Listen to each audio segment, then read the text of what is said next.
Hello guys, how are you all? Welcome back to my channel. So, today we are gonna see, what if Whis saw the future, and it terrified him? Subscribe if you enjoy the video, and also check the description. So let's begin the story. Time, Whis had long understood, was less a river than an ocean, vast, multidimensional, its currents moving in directions that mortal perception could never fully grasp. He existed within it the way a fish exists in water, so fundamentally integrated with its flow that the concept of being separate from it seemed almost absurd. Millions of years had passed since his creation, since the Grand Priest had shaped him from raw celestial energy, and given him purpose. Observe, maintain, guide. Never interfere beyond necessity. Never allow personal preference to color duty. It was a simple existence, really. Elegant in its clarity. At least, it had been. The temporal scan had started as routine, one of the countless maintenance checks Whis performed across Universe 7's timeline, ensuring no catastrophic paradoxes had formed, no reality-breaking anomalies had taken root in the fabric of causality. He conducted these scans with the same casual precision that mortals might use to check their reflection in a mirror, an action so ingrained it required no conscious thought. His staff glowed softly in his hands, its crystal orb pulsing with rhythmic light as he channeled his consciousness forward through the temporal threads, examining the possibilities that branched from each present moment like infinite fractals of potential. The palace around him was silent save for Beerus's snoring, a sound that had become as familiar as his own breathing over the eons they'd spent together.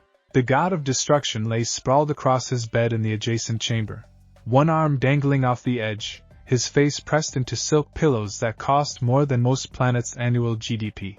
Even in sleep, his destructive energy radiated outward in gentle waves, a reminder of what he was, what he represented in the cosmic order. Whis had been standing by the observation window, looking out at the swirling nebulae that surrounded their floating sanctuary, when the skin reached approximately 4 decades into Universe 7's potential futures. The threads there were tangled, as they often were when Saiyans were involved.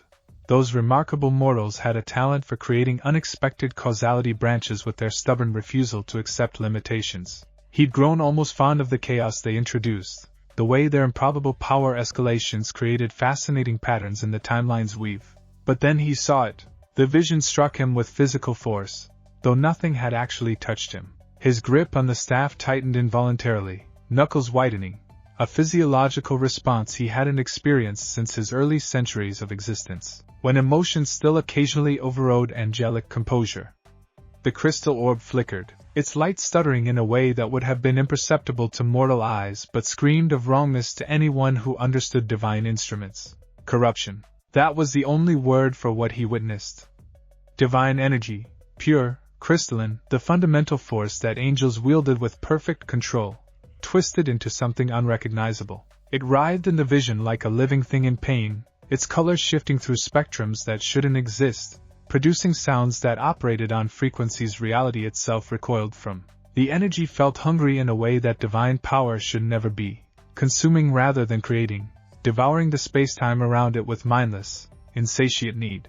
The vision shifted, fragments cascading through his consciousness too quickly for linear processing. He saw Beerus, his charge, his responsibility, his companion though angels weren't supposed to think in such terms, standing motionless in a void that had once been their palace. The god of destruction's eyes were open but empty, twin windows into nothing. No fury burned there, no lazy amusement, no spark of the being who complained about terrible food and napped through universal crises. Just absence. The kind of emptiness that suggested whatever had made Beerus himself had been scooped out and discarded. More fragments, universes collapsing, but not into the peaceful void that followed Zeno's erasures. This was different, wronger. The collapsed spaces didn't simply cease to exist. They transformed into something that hurt to perceive, pockets of anti-reality that spread like infection through the cosmic structure. Mortal souls trapped in the collapse screamed in frequencies that echoed across dimensional barriers, their agony becoming part of the fundamental background radiation of existence itself. And there, at the center of it all, barely visible through the cascading visions, himself. Or something wearing his face, standing in the ruins of everything, making a choice, though what choice, the vision wouldn't reveal. His future self's expression was the most disturbing element of all, not horror, not grief, but a terrible, absolute certainty. The look of someone who had calculated every possibility, and found them all wanting, yet still moved forward because movement was all that remained. The vision released him as suddenly as it had struck. Whis stumbled, actually stumbled, his foot sliding back half a step to catch his balance, and the shock of that physical response cut through the disorientation. Angels didn't stumble. They moved with perfect grace, or they didn't move at all. His body's betrayal of composure was almost as disturbing as the vision itself. The staff in his hands had gone dark. He stared at it, this instrument that had been an extension of his being for countless millennia, and watched as the crystal slowly, reluctantly, began to pulse with light again. But the rhythm was wrong, fractionally delayed, as if the staff itself needed time to recover from what it had witnessed. Or perhaps, a traitorous part of his mind whispered, it was hesitating, reconsidering its bond with an angel who had just glimpsed his own potential for catastrophic failure. "Compose yourself," Whis murmured, his voice barely audible even in the silent chamber. Whether he was addressing himself, or the staff remained unclear. He stood there for what might have been seconds or hours. His perception of time had fractured slightly, another anomaly that shouldn't be possible, and forced his breathing into the measured pattern that angels use to center themselves after exposure to timeline paradoxes, in through the nose for a count that matched the cosmic constant of universal expansion. Hold for the half-life of a Planck unit. Out through the mouth for the duration of a light-year's traverse. Repeat until equilibrium returned. Except equilibrium didn't return. Not fully, because now that the immediate shock had passed, his analytical mind began processing what he'd seen with the ruthless precision that made angels such effective cosmic administrators. And the more he analyzed, the more the terror crystallized into something worse than fear, understanding. The corruption he'd witnessed wasn't the result of some external force invading Universe 7. No rogue deity from beyond the cosmic structure, no breach from a higher dimension, no manifestation of Zeno's idle whim made reality. The energy signature had been divine in origin, specifically it matched the fundamental frequency of angelic power. His power, not as it currently existed, but as it could theoretically become if subjected to conditions that shouldn't be possible. Angels were designed to be incorruptible.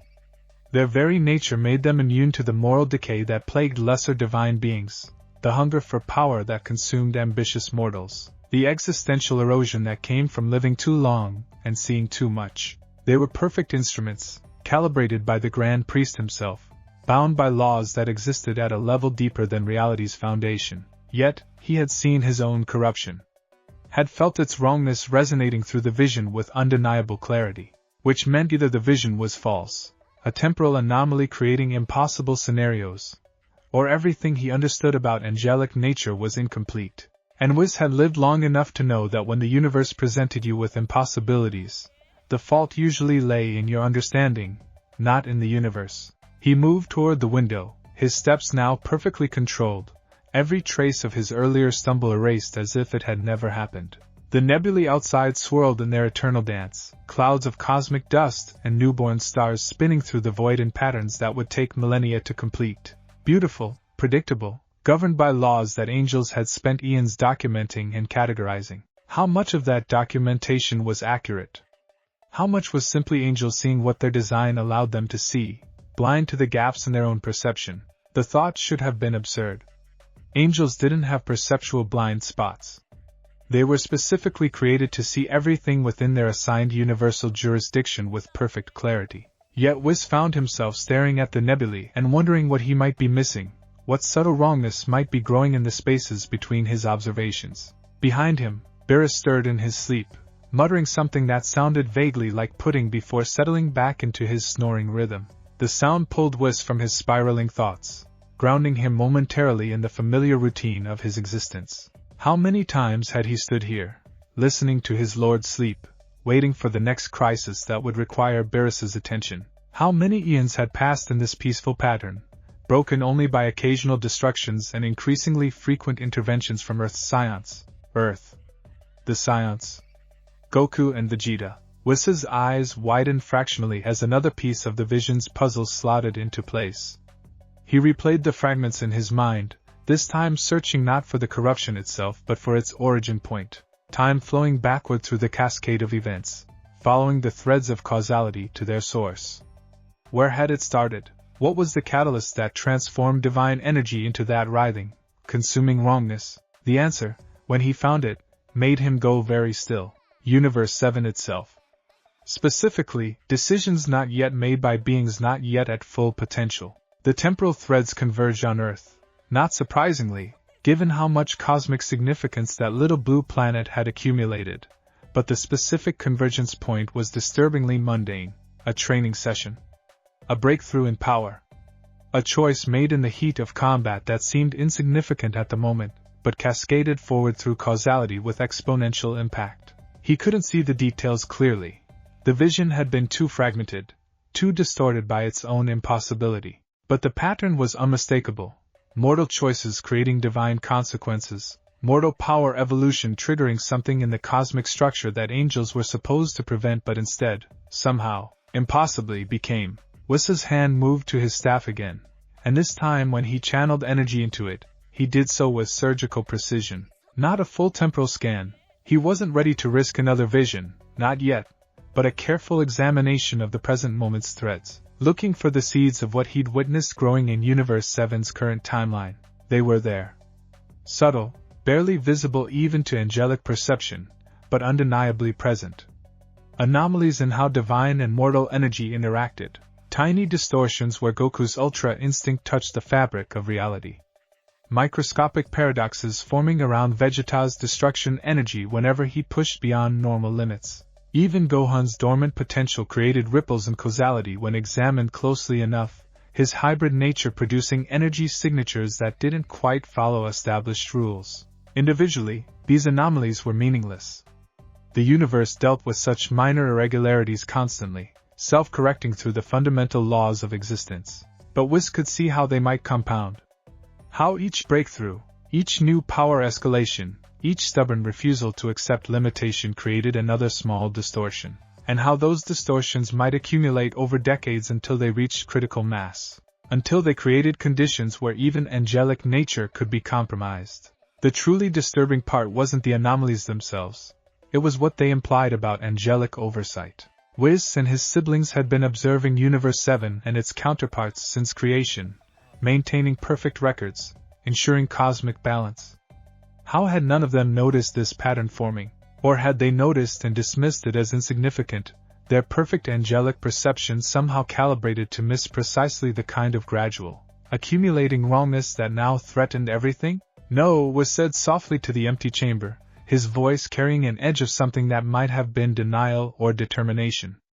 Not everything, because the vision, for all its horror, had also contained a crucial detail. It was a potential future, not a certainty. The temporal threads leading to that corruption were strong, growing stronger with each passing day, but they weren't inevitable. Not yet. Possibility still existed for divergence, for intervention, for what exactly? Whis felt his thoughts stumble against a wall of protocol that had stood unquestioned for eons. Angels observed. Angels guided when explicitly permitted. Angels maintained the structure that allowed gods and mortals to coexist in relative stability. But angels did not interfere with the natural development of their assigned universe beyond those narrow parameters. They didn't manipulate events to prevent futures they personally found undesirable. They didn't place their own judgment above the cosmic order. To do so would be to violate the fundamental principle of angelic existence, that their perfect nature made them ideal servants of universal law precisely because they didn't allow personal preference to compromise their duty. Yet here he stood, having witnessed a future that terrified him, an emotion angels weren't designed to feel with such intensity, and his first instinct was to prevent it. Not because protocol demanded intervention, but because the vision had shown him something his perfect angelic nature recoiled from. The possibility that he, Whis, attendant to the god of destruction, perfect instrument of cosmic balance, could become the very thing he was designed to prevent. The cognitive dissonance was exquisite in its wrongness. He should report this to the Grand Priest. Protocol was explicit on this point. Any temporal anomaly suggesting systemic corruption required immediate elevation to the highest authority. The Grand Priest would analyze the situation with wisdom that transcended even angelic perception, would determine the appropriate response, would maintain the order that kept all 12 universes functioning. Whis's hand tightened on his staff. and he did not initiate the communication. The decision, or rather, the lack of decision, the simple absence of the action he should take, sent something like electricity through his consciousness. Disobedience. Not dramatic, not announced with grand declarations, just the quiet failure to do what protocol demanded. The silence of inaction where action was required. Why? He whispered to himself, genuinely curious about his own reasoning. Why was he hesitating? What calculation had his perfect angelic mind performed that suggested keeping this knowledge private served cosmic order better than following established procedure? The answer came slowly, reluctantly, dragging itself from depths of consciousness that angels weren't supposed to possess, because the vision had suggested that the very structure of angelic oversight might be the problem. Not the cause exactly, but the condition that allowed the cause to flourish unchecked. And if that were true, if the system designed to prevent cosmic catastrophe was itself creating blind spots that made catastrophe inevitable, then reporting to the architect of that system would only accelerate the disaster. It was circular logic. Self-justifying. Precisely the kind of rationalization that corrupted beings used to excuse their deviation from proper behavior. It was also, Whis suspected with growing horror, accurate. He turned away from the window and moved through the palace with mechanical precision, his body following familiar paths while his mind worked through implications that sprawled in every direction like cracks in overstressed glass. The palace was immaculate, as always. He maintained it with the same casual perfection that mortals might use to breathe, another background function requiring no conscious attention. Crystal columns rose toward vaulted ceilings, their surfaces reflecting starlight in patterns of mathematical precision. Gardens grew in impossible geometries, their plants shaped by divine energy into living art. Everything perfect, orderly, beautiful, everything built on assumptions he was now questioning. Whis found himself in his private study, a room he rarely occupied since most of his work required no physical space. But it contained his most personal records, the observations he'd made over eons that seemed worth preserving in more than just memory. Scrolls and data crystals organized with perfect efficiency, each containing insights about Universe 7's development that he never shared with anyone, not even Beerus. He selected one crystal, deep blue, no larger than his thumb, and activated it with a touch. Holographic projections filled the air around him, showing Earth's history from the moment he'd first observed it millions of years ago. An unremarkable planet in an unremarkable galaxy, notable only for the variety of life that had evolved on its surface. Except it hadn't stayed unremarkable, had it? Whis watched the accelerated history unfold, civilizations rising and falling in seconds, the arrival of beings from other worlds, the emergence of key manipulation, the appearance of increasingly powerful individuals who pushed against the boundaries of mortal limitation. The Saiyan's arrival, bringing with them a potential for growth that exceeded anything in his records. Goku's development from primitive warrior to something approaching godhood. Vegeta's parallel journey, driven by pride and rivalry into matching his rival's impossible growth. It was remarkable, really. In just a few decades, a literal eye blink in cosmic terms, these mortals had evolved from beings who would struggle against minor threats to warriors capable of threatening gods. Their growth curve was exponential, perhaps even asymptotic, approaching infinite power at a rate that should have been impossible. And he, Whis, had encouraged it. Had trained them personally. Had given them techniques and insights that accelerated their development far beyond what natural evolution would allow. He told himself it was to keep Beerus entertained, to provide the god of destruction with worthy sparring partners who might satisfy his combative urges without requiring actual destruction. But watching the history now, seeing the pattern laid out in crystalline clarity, Whis recognized something he missed in the moment. He'd been fascinated. Actually, genuinely fascinated by their potential in a way that violated angelic detachment. He'd pushed them harder than necessary, had invested more effort in their training than Beerus's entertainment required, had felt something disturbingly close to pride when they exceeded his expectations. Personal investment. Emotional attachment. The exact thing angels were designed not to develop. Oh, Whis said softly, his voice barely audible even to himself. Oh no, because if he'd already been compromised, if his perfect angelic nature had already developed cracks through exposure to beings whose entire existence was predicated on emotional investment and passionate growth, then the corruption in his vision wasn't some distant possibility. It was a trajectory already in motion, visible only to his future self who had traveled far enough down the path to see where it led. The study's walls seemed to press inward, though they hadn't moved. Whis' breathing, usually so controlled it barely qualified as breathing, became fractionally more rapid. His hands, normally held in perfect relaxed posture, clenched into fists that crushed the data crystal in his right palm. The holographic display flickered and died, leaving him in darkness broken only by the faint luminescence his own body produced, a natural byproduct of angelic existence that mortals sometimes mistook for divinity's glow.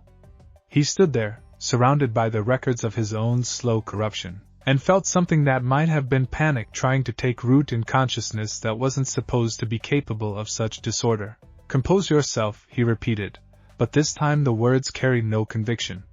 How could he compose himself when composition itself might be the problem, when maintaining perfect angelic behavior meant continuing down the path that led to the vision's horror? Time passed.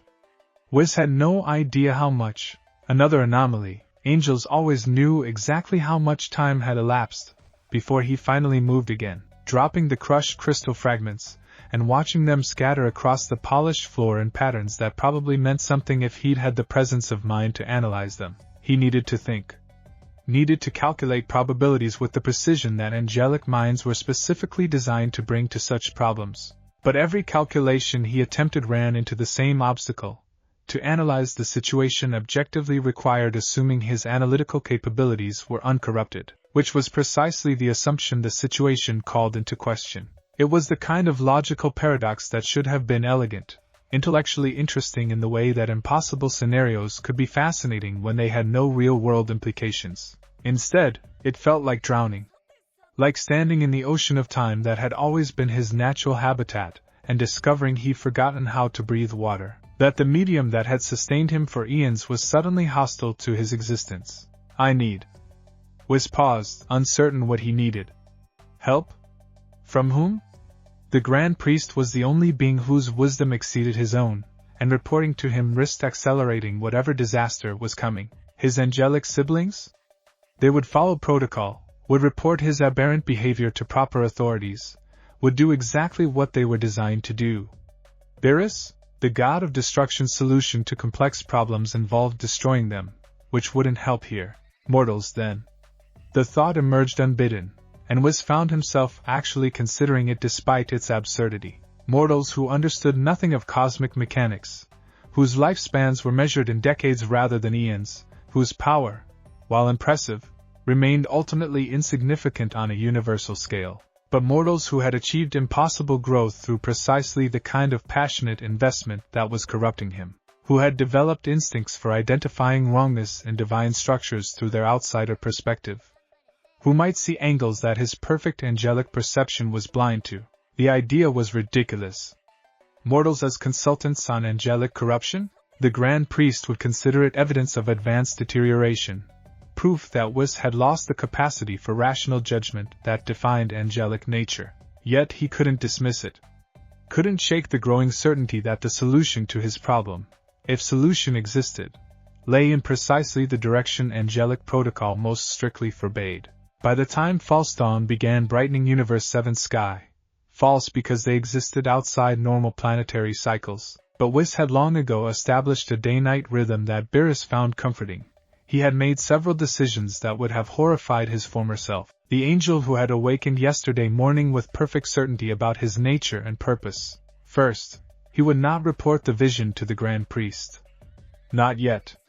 Not until he understood more about what he'd seen and whether alternatives to cosmic recursion existed. This was direct protocol violation, but the potential stakes justified the risk. Second, he would begin careful investigation of the anomalies he'd identified, the distortions around Goku and Vegeta and the others, but with a focus on understanding rather than correction. Angels typically identified irregularities and eliminated them. He would study them instead, learn what they revealed about the gaps in angelic oversight. Third, and most dangerously, he would begin preparing contingencies. Ways to preserve Universe 7's development if the corruption became inevitable. Methods to ensure that whatever came after the disaster his vision predicted wouldn't simply repeat the same patterns. This meant accumulating knowledge and resources that had no immediate purpose, actions that existed solely to serve possible futures he wasn't supposed to be trying to create. Fourth, he would tell no one. Not Beerus, not his siblings, certainly not the mortals whose instincts he hoped might eventually prove valuable. Total operational security, maintained through lies of omission and careful manipulation of his own behavior to prevent anyone from noticing his deviation from proper angelic conduct. The decisions settled into his consciousness like weights, each one pulling him further from what he'd been towards something unknown. Something possibly terrible. But also possibly necessary. Whis closed his eyes. Unnecessary for angels, vision was omnidirectional and never truly ceased, and allowed himself one moment of pure honesty about what he was feeling. Terror. Not the mild concern that angels sometimes experience when observing dangerous situations, not the analytical recognition that a timeline might require intervention. Real, visceral, paralytic terror at the future he'd witnessed and the recognition that preventing it might require becoming something his current self would consider monstrous. Then he opened his eyes, smoothed his robes with hands that no longer trembled, and allowed his expression to settle back into the pleasant smile that mortals and gods alike had learned to associate with his presence. By the time Beerus emerged from his chambers, yawning and complaining about hunger, Whis had restored his study to perfect order, all evidence of his crisis carefully erased. The crushed crystal fragments had been collected and disposed of. His records had been reviewed and resecured. Even his internal state had been sufficiently compartmentalized that the emotional chaos of the night existed now in sealed mental archives, accessible but not interfering with his daily function. "Good morning, Lord Beerus," he said, his voice carrying exactly the right note of cheerful deference. "I trust you slept well? Shall I prepare breakfast, or would you prefer to begin with a bath?" Beerus grumbled something about breakfast not being optional and shambled toward the dining area, clearly still half asleep and uninterested in conversation. Perfect. It gave Whis time to prepare the morning meal, an elaborate spread of earth delicacies that Beerus had become fond of, while his mind worked through the first stages of his investigation plan. He needed to examine the anomalies more closely without alerting anyone to his interest.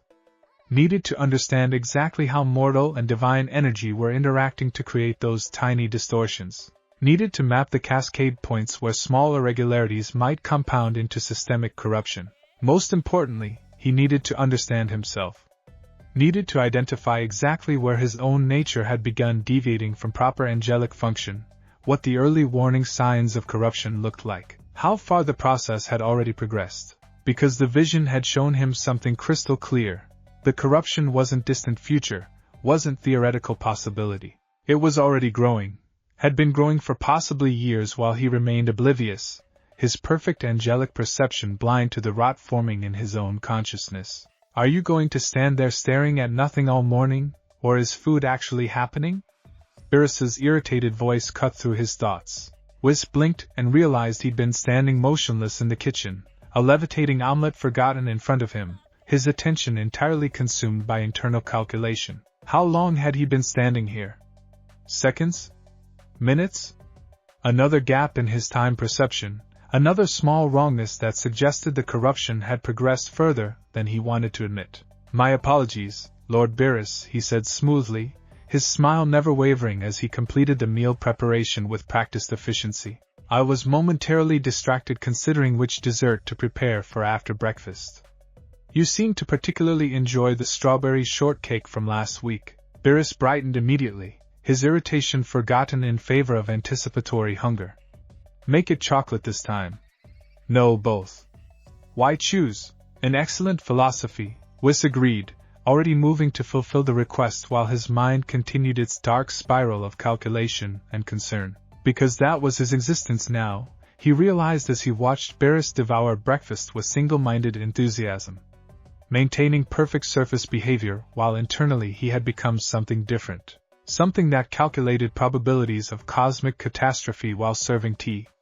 Something that prepared contingencies for his own corruption while making small talk about meal preferences. Something that had looked into the future and seen itself terrified, and had chosen to walk toward that terror rather than follow the protocols designed to prevent it. The silence between seconds had always been Whis' natural habitat, the space where angels existed, outside mortal perception, observing time's flow with perfect clarity.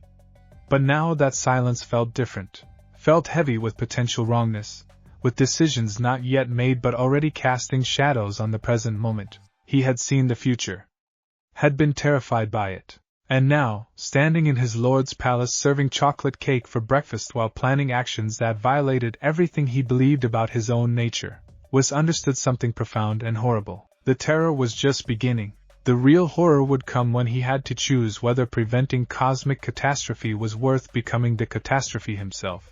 But that was a problem for tomorrow. Or next week. Or 4 decades from now when the temporal threads converged. For today, he smiled, and served cake, and pretended everything was exactly as it had always been. The pretense, he knew, was already corruption's first victory. The training sessions had always been Whis' favorite part of his duties, though he never examined too closely why that might be. There was something profoundly satisfying about watching mortals push beyond their limitations, seeing the precise moment when impossible became merely difficult, then difficult became achievable, then achievable became routine. It was transformation in its purest form, evolution compressed into hours instead of millennia, and Whis had told himself for years that his interest was purely academic, the fascination of a scholar observing an interesting phenomenon. Now, standing at the edge of Beerus's planet's training arena 3 days after the vision, watching Goku and Vegeta spar with an intensity that would have vaporized lesser beings, Whis understood his fascination for what it truly was: investment.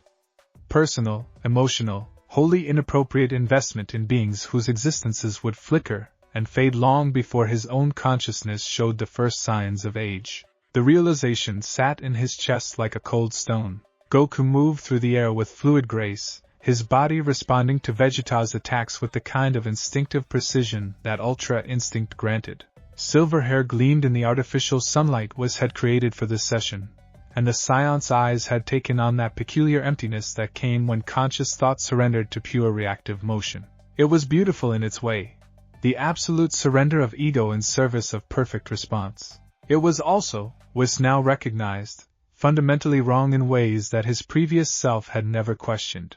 Ultra Instinct was an angelic technique, not merely inspired by angelic combat methods but literally derived from the way angels existed within reality, responsive to threats at a level that preceded conscious awareness, moving through time's flow with perfect synchronization to causality itself.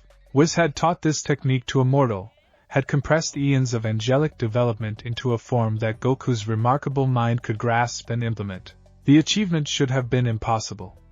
Would have been impossible, if Goku were any ordinary mortal. But Goku had managed it through sheer stubborn refusal to accept limitation, and Whis had celebrated that achievement without considering what it meant that mortals could now access abilities that were supposed to be fundamentally divine in nature. "You're analyzing again," Beerus observed from his cushioned seat beside Whis. The god of destruction hadn't bothered to look away from the sparring match, his eyes tracking every exchange with the kind of attention he usually reserved for particularly excellent meals. "That's the 3rd time this session you've gone all distant. If you're bored, just say so. We can destroy something instead." "Not bored, Lord Beerus," Whis replied automatically, his smile fixed in place with practiced ease. "Merely observing patterns." "Patterns?" Beerus's ears twitched, a sign of genuine curiosity. "What kind of patterns? Are they about to do something interesting, or are you seeing something I'm missing?" "Everything," Whis thought but didn't say. "I'm missing everything, and so are you, and the terrifying part is that we've always been missing it." Instead, he gestured toward the sparring Saiyans with his staff. "Notice how Goku's Ultra Instinct manifests differently now than it did during the Tournament of Power. The transformation is more stable, the silver aura less volatile. He's not drawing on emergency reserves anymore. He's integrated the technique into his fundamental nature. So? That's just him getting better at it. That's what training does." Beerus yawned, clearly unimpressed by this observation. "Indeed. But consider the implications." Whis kept his voice light, conversational, even as his mind raced through calculations that would have required mortal supercomputers centuries to complete. Ultra Instinct operates by synchronizing the user's existence with causality itself. It doesn't predict attacks, it responds to them at the moment they become inevitable, existing in the space between intention and action. For a mortal to sustain that state means their consciousness is operating partially outside normal temporal flow. Beerus's expression shifted slightly, recognition dawning. Partially outside? You mean he's touching the kind of perception you and I have naturally? Precisely. Whis watched as Goku dodged a devastating punch from Vegeta, the movement so perfectly timed it seemed choreographed. He's not thinking about dodging. He's not even reacting in the way mortals typically react. He's existing in a state where the dodge and the attack occur simultaneously from his perspective, and he simply flows into the space where he isn't hit. That's what you do all the time. Yes. The single word hung between them, heavy with implications that Beerus, thankfully, didn't seem ready to explore. The god of destruction merely grunted and returned his attention to the match, apparently satisfied that nothing immediately catastrophic was occurring. But Whis couldn't look away from what he was seeing, really seeing, for the first time. Goku's energy signature during Ultra Instinct wasn't merely powerful. It was structured differently. The ki that usually flowed through mortal bodies in relatively simple patterns had reorganized itself into configurations that resembled angelic energy distribution. Not identical, Goku remained fundamentally mortal despite his godly transformations, but similar enough that Whis' instruments would have difficulty distinguishing between them at a glance. And there, at the edges of that transformation where mortal nature met quasi-divine function, tiny distortions rippled through the fabric of reality. Microscopic tears in causality that healed almost instantly, so small that even Whis' perfect perception barely registered them. But they were there, accumulating with each transformation, each use of the technique, each moment that Goku's consciousness touched the kind of temporal awareness that should have remained forever beyond mortal reach. The vision's corruption had looked like divine energy turned cancerous. These distortions looked like the seeds from which that cancer might grow. Vegeta's royal blue form presented different but equally concerning patterns. The Prince of Science had taken a different path to godhood, channeling destruction energy with a purity that honestly impressed Whis. Where Goku surrendered conscious control to achieve perfect reaction, Vegeta maintained absolute dominance over his power, forcing his will onto reality itself through sheer determination and ego. It shouldn't have been possible. Destruction energy was Beerus's domain, bound to his divine nature by laws that preceded universe formation. Gods of destruction were specifically chosen and trained for eons before they could properly wield such power without destroying themselves in the process. Yet Vegeta had grasped the fundamental principles in mere months and bent them to his purposes through nothing more than intense focus and Saiyan stubbornness. The wrongness of it made Whis' teeth ache. He watched as Vegeta channeled destruction energy into his fist, the purple-black aura eating away at the space around his hand before he released it in a focused blast that Goku barely dodged. The energy dissipated into nothingness, or appeared to, but Whis' enhanced perception caught something troubling. The destruction energy didn't simply cease to exist. It left echoes, ghost impressions in the fabric of reality that lingered for fractions of a second before fading. Those echoes shouldn't exist. Destruction energy was absolute. It erased things from existence completely, leaving no trace, no residue, no memory that they had ever been. That was its fundamental nature, the characteristic that made it such an effective tool for cosmic maintenance. But mortal-channeled destruction energy apparently didn't work quite the same way, and those lingering echoes represented another category of anomaly accumulating in Universe 7's structure. Whis. Beerus's voice carried an edge of concern now. You're doing it again.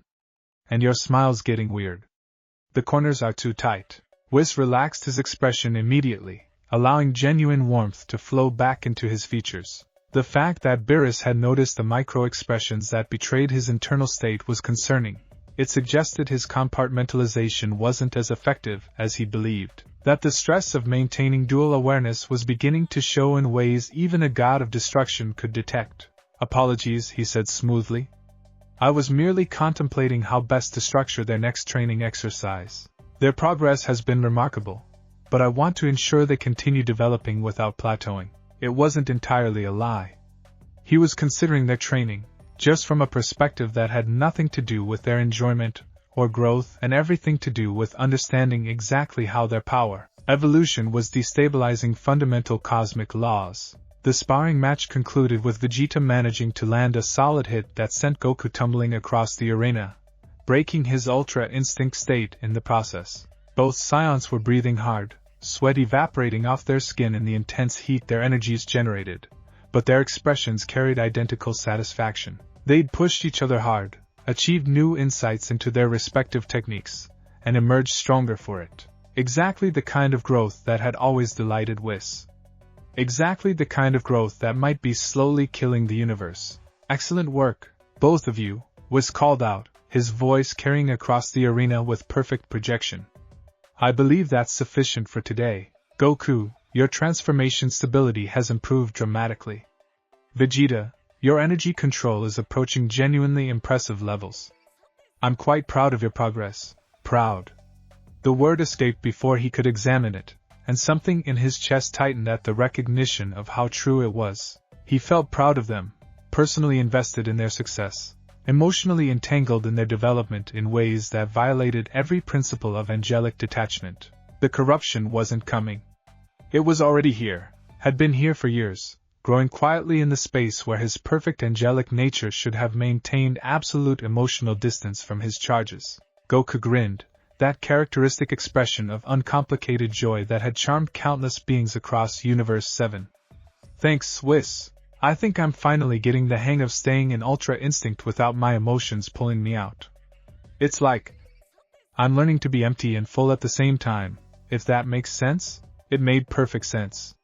It was also a description of consciousness existing simultaneously in multiple temporal states, which absolutely should not be accessible to mortal awareness. But Whis simply nodded encouragingly, maintaining the pleasant mask that had become his default expression. Vegeta, never one for excessive sentiment, merely grunted acknowledgement before stalking toward the sidelines where water and supplies waited. But his posture carried satisfaction, and Whis caught the brief glance the prince threw toward Goku. Rivalry still burning bright, but tempered now with something that might have been respect, or at least grudging acknowledgement of worthy opposition. Lord Beerus, if you're satisfied with today's session, I thought I might visit Earth briefly, Whis said, the words emerging with calculated casualness. Bulma mentioned she was developing some new technology that might prove interesting, and I'd hate to miss the opportunity to sample whatever culinary experiments she's been conducting. Beerus perked up immediately. Food experiments? Why didn't you lead with that? Yes, definitely go. Bring back samples. Multiple samples. And if she's made any of those little cream puff things, I want all of them. Of course, Lord Beerus. I'll return within a few hours. The journey to Earth took only moments. Dimensional travel at angelic speeds collapsed distance into insignificance. But Whis used the transit time to review what he knew about Bulma's recent projects. The brilliant scientist had been Earth's technological anchor for decades, her innovations consistently pushing the boundaries of what mortal engineering could achieve. Lately, she'd been focusing on energy detection and analysis, attempting to create instruments that could measure and quantify the increasingly exotic power signatures that the Z-fighters regularly displayed. She was, essentially, trying to build technology that could perceive divine energy with scientific precision. The fact that she'd made significant progress was both impressive and deeply troubling. Capsule Corporation's campus sprawled across West City's industrial district, a gleaming complex of laboratories and manufacturing facilities that represented humanity's cutting edge. Whis materialized in the main courtyard, his arrival announced by the soft chime of displaced air that beings of his nature couldn't entirely suppress. Several scientists glanced up from their work, most offering polite nods before returning to their tasks. His visits had become common enough that they no longer caused significant disruption. Bulma's personal laboratory occupied the top floor of the central building, a space that combined sophisticated scientific equipment with enough comfort amenities to suggest she spent more time here than in her actual home. Whis found her bent over a workbench, examining what appeared to be a crystalline lattice structure through a holographic magnifier that made the tiny object look mountainous. Bulma, he called gently, not wanting to startle her mid-measurement. She jumped anyway, nearly dropping the lattice before catching it with reflexes sharpened by years of hanging around beings who could accidentally destroy planets. Whis. A little warning next time? I almost ruined 3 weeks of work. My apologies. I should have announced myself more clearly. He glided closer, genuinely curious about the device she was examining. What are you working on, if I may ask? Bulma's expression shifted from irritation to enthusiasm immediately. She could never resist talking about her projects. Energy crystallization matrix. I'm trying to create a structure that can capture and hold exotic energy signatures long enough for detailed analysis. The problem is that most high-level ki dissipates too quickly for conventional instruments to measure properly. By the time we get a reading, the energy's already changed state. Fascinating. And this crystalline approach helps stabilize the energy? In theory. She set the lattice down carefully and pulled up several holographic displays showing energy patterns that was recognized as Goku's various transformation signatures. The crystal creates a kind of temporal pocket where energy decay happens more slowly. Not stopped, just stretched out. Like amber preserving an insect, but for power signatures. Whis felt something cold settle in his stomach. Temporal manipulation through crystalline structure. That's remarkably sophisticated. How did you develop this approach? Honestly?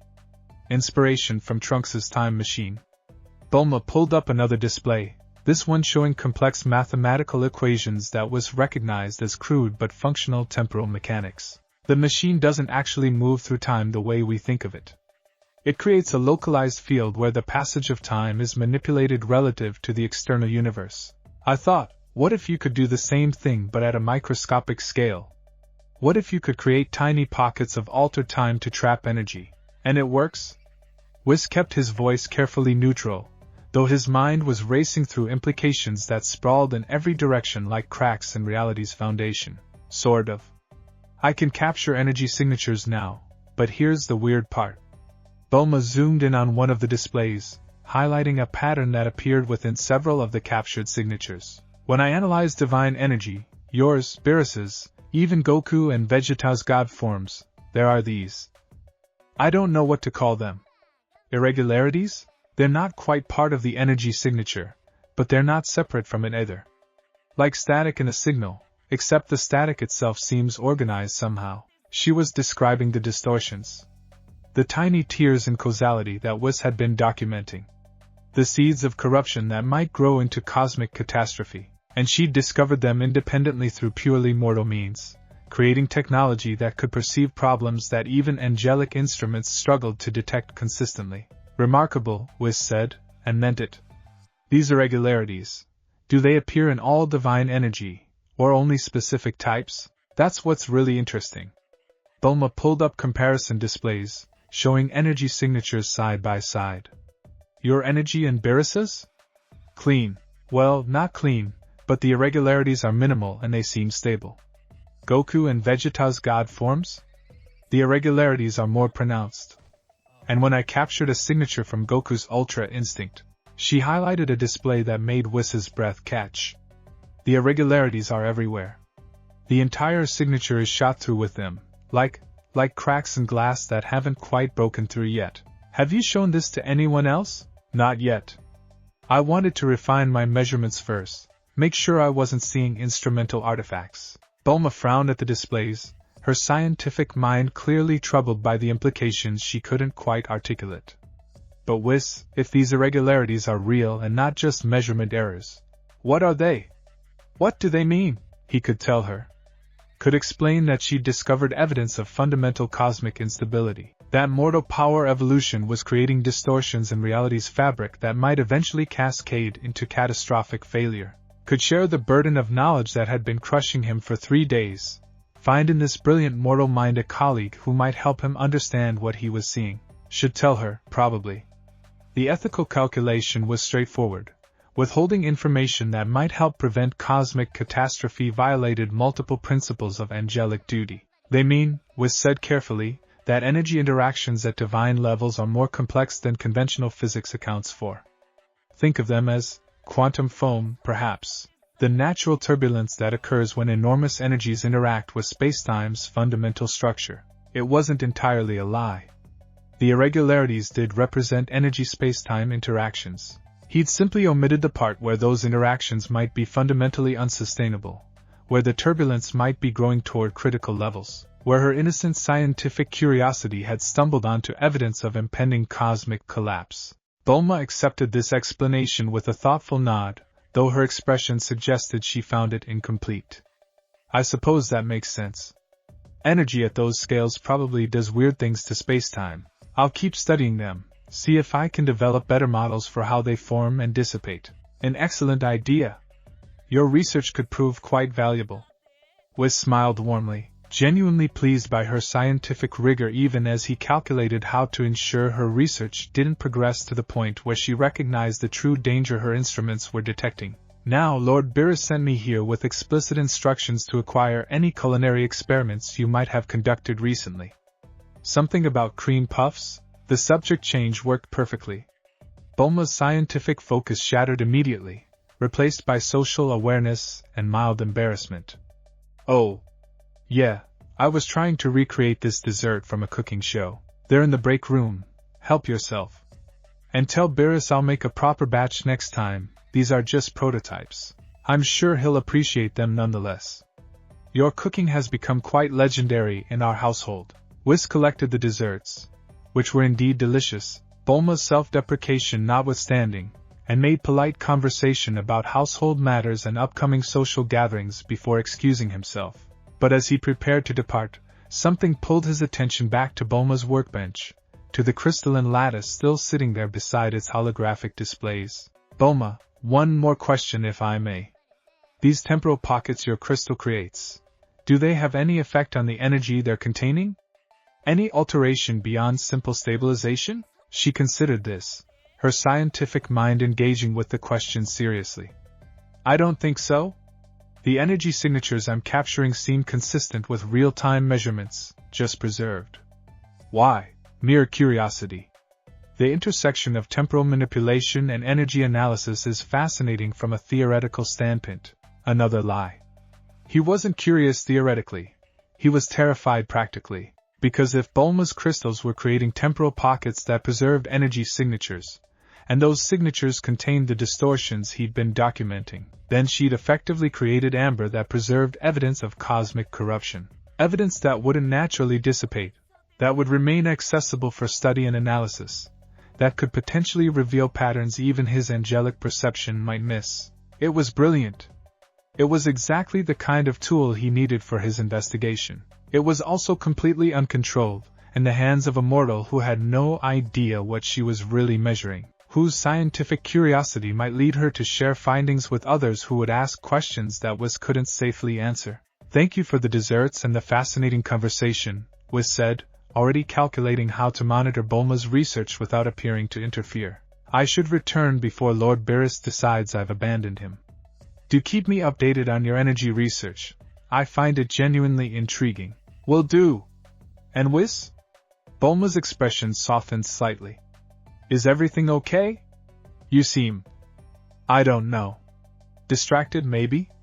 Not in a bad way, just different than usual. The observation hit harder than it should have. First Beerus, now Bulma.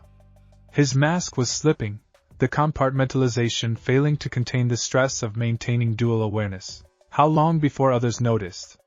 How long before his aberrant behavior became obvious enough that someone reported concerns to proper authorities? Everything is fine, Whis assured her, his smile warm and genuine seeming. Simply a busy period. Universe maintenance requires constant attention, as I'm sure you can imagine. She accepted this with a nod, though her eyes lingered on him for a moment longer than comfortable. But she didn't press, and Whis made his exit before she could reconsider. The return journey to Beerus's planet passed in an instant, but Wiss's mind remained on Earth, replaying the conversation, analyzing the implications. Bulma's technology represented both opportunity and threat, a tool for understanding the corruption, but also a potential catalyst for exposing his investigation before he was ready to act on whatever conclusions he reached. He would need to be careful. Would need to monitor her progress without seeming to interfere, guide her research away from the most dangerous revelations while encouraging the discoveries that might prove useful. It was manipulation, calculated and deliberate, the exact kind of behavior that would prove his corruption to anyone who examined his actions objectively. But what choice did he have? The vision had shown him a future of absolute catastrophe, And every day he observed the present revealed new evidence that the future was approaching faster than he'd initially calculated. Bulma's innocent research, Goku's expanding perception, Vegeta's destruction energy. They were all pieces of a pattern that pointed toward the same terrible conclusion. Something fundamental was breaking in Universe 7's structure. Something that connected mortal power evolution to divine energy corruption. Something that his perfect angelic nature should have detected and corrected long ago, but hadn't, which suggested the problem existed in the space where angelic perception had systematic blind spots. Beerus was exactly where Whis had left him, now napping in the afternoon sun with a contentment that made him look almost innocent. The god of destruction's power rippled outward in gentle waves even in sleep, a reminder of what he represented: cosmic balance through elimination, order maintained through controlled chaos. Whis watched him sleep and wondered, not for the first time, if Beerus was part of the problem. The god of destruction's entire purpose was to eliminate excess, to prune the universe's growth to prevent stagnation. But what if the system itself had become excessive? What if the rigid structure of divine oversight had calcified into exactly the kind of stagnation it was meant to prevent? The thought was heresy. Worse than heresy. It was fundamental denial of the cosmic order that had maintained 12 universes for eons. Yet Whis couldn't shake the growing certainty that the vision had shown him truth. The current system was failing, had been failing for longer than anyone wanted to admit, and the mortal power evolution that seemed to threaten everything might actually be the universe's desperate attempt at self-correction. He settled into his observation post, maintaining watch while Beerus slept, and pulled up the data he'd been accumulating. Energy signatures, temporal distortions, anomaly patterns, all documented with angelic precision and organized in ways that even his fellow angels would find excessive. The evidence painted a clear picture. Universe 7 was approaching critical mass of accumulated paradox, and the timeline for reaching catastrophic failure had compressed from his initial estimates. He had months, not years. Perhaps only weeks if current acceleration continued. The weight of that knowledge pressed down on consciousness that wasn't supposed to be capable of feeling burdened. Angels were designed to carry infinite information without strain, to process cosmic-scale problems without experiencing the stress that crushed lesser beings. Yet here he was, feeling something that could only be described as exhaustion despite being biologically incapable of that state. Another symptom of corruption. Another sign that he was becoming something other than what his creators had designed. Whis closed his eyes, still unnecessary, still done purely for the psychological comfort it provided, and allowed himself a moment of absolute honesty about his situation. He was terrified, not just by the vision, but by his own response to it. By the way he was calculating interventions that violated cosmic law, by the personal investment he felt in preserving lives that should mean nothing to his eternal existence, by the growing certainty that preventing catastrophe might require him to become catastrophic himself. The Grand Priest would have answers. Would know how to address this situation with the wisdom of eons. Would implement solutions that Whis' limited perspective couldn't even imagine. But the vision had suggested that the Grand Priest's solutions were part of the problem, that the perfect order maintained by angelic oversight had become its own form of chaos, just too slow-moving for divine perception to recognize as dangerous. What if Whis was right? What if his corruption wasn't deviation from proper function but evolution toward necessary function? What if his terror was the first sign that angelic nature could adapt, could grow beyond its initial programming when circumstances demanded it? Or what if he was simply rationalizing his own failure, clothing corruption in the language of necessary change because admitting he'd become the thing he was designed to prevent was too painful to accept? The uncertainty was exquisite in its wrongness. Angels didn't experience uncertainty.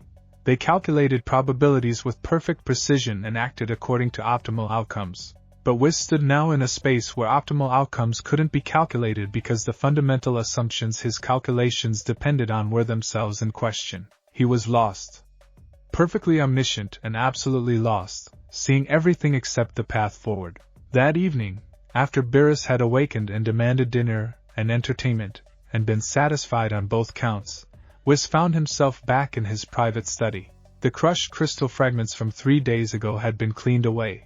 But the memory of that moment, the panic, the dawning recognition of his own compromise, remained fresh enough to make his hands want to tremble. He selected another data crystal, this one containing his oldest records of Universe 7's development. Millennia of observation compressed into quantum storage, ready for review. He'd examined these records countless times, had used them to document the universe's evolution with scholarly precision. Now he searched them for evidence of his own blindness. The recordings showed exactly what he remembered: steady universal development, punctuated by occasional crises that were resolved through appropriate interventions. Nothing suggesting systematic corruption, nothing indicating that the fundamental structure was developing fatal flaws. Everything proceeding according to expected patterns. Except now, reviewing them with eyes opened by the vision's terror, Whis could see what he'd missed. The patterns weren't wrong, they were too perfect. Every crisis resolved almost exactly optimally, every intervention producing results that aligned precisely with angelic predictions. It was the kind of perfection that suggested either remarkable success or systematic failure to detect deviation. He pulled up older records, from before Goku's arrival on Earth. Universe 7's development had been messier then, less predictable, with outcomes that sometimes surprised even angelic analysis. But after the Saiyans became significant players, after Whis had begun taking personal interest in their training, the patterns had smoothed out, become more curated. He'd been managing outcomes without realizing it, subtly influencing events through training suggestions and carefully timed interventions, and even the foods he'd introduced from other planets. Not enough to violate protocol overtly, but enough to shape Universe 7's development toward his preferences rather than allowing natural evolution. It was exactly the kind of systematic blindness that created conditions for catastrophic failure. He'd been so focused on maintaining surface-level order that he'd missed the deeper disorder accumulating beneath his observation. Had been, in fact, actively creating that disorder through his well-intentioned interventions. The corruption wasn't coming from outside. It was emerging from within, from the contradiction between angelic design and actual function, from the inevitable drift that occurred when perfect instruments operated in imperfect reality for long enough. Whis set the crystal aside and stared at his hands, these instruments that had served cosmic order for eons. They looked the same as always, pale, precise, capable of calculations that would dwarf mortal computing power. But they felt different now. Heavier, more real, somehow, as if the weight of genuine choice had given them substance they previously lacked. He thought of Goku's observation from the training session: "You've been different lately. Heavy. Like you're carrying something." The Scion's simple insight had been more accurate than Whis wanted to admit. He was carrying something, the weight of knowledge that angels weren't designed to bear, the burden of choosing between cosmic order and cosmic survival when the two might not be compatible, the weight of omniscience that couldn't calculate its way free of uncertainty. His staff, resting against the desk beside him, pulsed with soft light. It had been behaving oddly since the vision, the rhythms of its glow occasionally syncopating in ways that didn't match his emotional state, as if the instrument itself was adapting to his changes, evolving alongside him into something different from what it had been. Or perhaps it had always been this way, and he was only now developing the perception to recognize it. Whis picked up the staff, feeling its familiar weight, and wondered if instruments could be corrupted alongside their wielders. If his deviation from proper angelic function was infecting the tools he used, creating cascade effects that would spread through everything he touched. The thought should have terrified him. Instead, he found himself almost relieved. If the corruption could spread, that meant it was real, not just internal psychological failure but actual transformation of his fundamental nature. And if it could transform him, perhaps it could transform other things as well. Perhaps transformation was the answer his calculations kept missing, the variable his perfect angelic logic couldn't properly weight because angels weren't designed to believe that transformation at their level was possible. Outside his study, Universe 7 continued its eternal dance, stars burning, planets rotating, mortals living their brief lives with passionate intensity that divine beings observed but never fully understood. Somewhere in that vast cosmos, the seeds of catastrophe grew toward critical mass. The timeline compressed, possibilities narrowing, the future his vision had shown approaching with mathematical inevitability. And Whis, angel of Universe 7, attendant to the god of destruction, perfect instrument of cosmic order, sat in his study and felt the weight of omniscience crushing consciousness that was supposed to be unburdened by knowledge. He had seen too much, understood too clearly. been changed too fundamentally to return to what he'd been.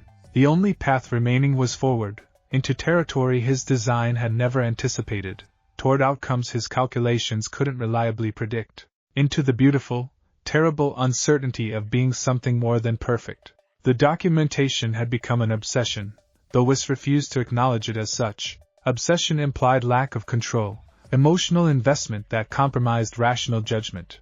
Precisely the kind of degradation he was supposedly monitoring himself for. Yet here he stood in his study at an hour that couldn't properly be called morning or night, surrounded by holographic displays that mapped energy signatures with precision that would have seemed excessive even by angelic standards. And he couldn't deny the truth of what he was doing. He was building a map of the end of everything, and he couldn't stop. The data crystals floated in orbital patterns around him, each one containing terabytes of information compressed into quantum matrices. Training sessions, casual conversations, energy fluctuations so minute they barely registered as existing. Every interaction Goku and Vegeta had with reality itself, catalogued with the kind of meticulous attention that bordered on voyeuristic. He told himself it was necessary, that understanding the pattern required comprehensive data, that angels had always maintained detailed records of significant universal events. But he knew the truth. This wasn't angelic documentation. This was fear made manifest, terror given structure through the only coping mechanism available to a being whose entire existence was predicated on perfect rational analysis. If he could map the patterns completely enough, calculate the variables precisely enough, model the causality chains exhaustively enough, then perhaps, he could find the intervention point. The moment where a single calculated action could divert the timeline away from the corruption his vision had shown. The displays shifted as he manipulated them with gestures too small for mortal eyes to track. Here, Goku's power signature during yesterday's training, the silver aura of Ultra Instinct shot through with those hairline distortions Bulma had independently discovered. There, Vegeta's destruction energy, the purple-black flames leaving temporal echoes that shouldn't exist. And there, most disturbing of all, the points where their energies had briefly synchronized during sparring, creating interference patterns that looked almost intentional, as if reality itself was learning from their example. Whis zoomed in on one of those synchronization events, examining it at temporal resolutions that broke causality into its component quantum moments. The distortions weren't random. He could see that now, with the obsessive focus he'd been applying. They formed patterns, mathematical progressions that suggested some underlying structure governing their formation. Not conscious design, but emergent order arising from chaos, the way snowflakes developed hexagonal symmetry without any central intelligence directing their growth. Except snowflakes didn't threaten universal stability. These patterns did. He pulled up comparison data from his earlier records, from before Goku had achieved Ultra Instinct, before Vegeta had grasped destruction energy. The distortions had existed even then, but so faint they'd been indistinguishable from quantum foam, the natural uncertainty that existed at reality's smallest scales. Over the years they'd grown, not linearly, but exponentially, each breakthrough in Saiyan power amplifying them, each new transformation adding complexity to their structure. The progression was elegant, in a horrifying way. Beautiful mathematics describing the path to catastrophic failure. You're doing it again. Whis spun, his composure shattering for a fractional instant before training reasserted control.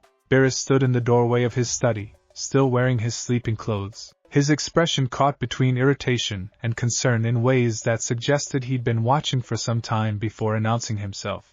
Lord Beerus, Whis said, his voice perfectly calibrated to sound merely surprised rather than startled. I didn't hear you approach. Did you need something? I needed to not wake up in an empty palace wondering if my attendant had finally gotten bored and wandered off. Beerus padded into the study, his bare feet silent on the crystalline floor. Do you know what time it is? Approximately 3 hours before dawn, by the cycle we've established for your comfort. Right. 3 hours before dawn. And you're in here doing? Beerus gestured at the holographic displays with one hand, his expression suggesting he couldn't quite comprehend what he was seeing. Whatever this is. This obsessive data collection thing you've been doing for days now. Days. Had it been days? Whis reviewed his temporal awareness, and realized with cold certainty that Beerus was correct. He'd been in this study, with only brief interruptions for necessary duties, for nearly 72 hours. Time dilation, another symptom of corruption, another sign that his perfect angelic nature was degrading in ways that should be impossible. I apologize if I've been neglecting my duties, Whis said, already moving to dismiss the displays. I was merely conducting some research that proved more engrossing than I'd anticipated. Stop. The word carried divine authority, the kind of command that Beerus rarely used but which demanded absolute obedience when he did. Don't dismiss it. Don't smile at me and pretend everything's normal.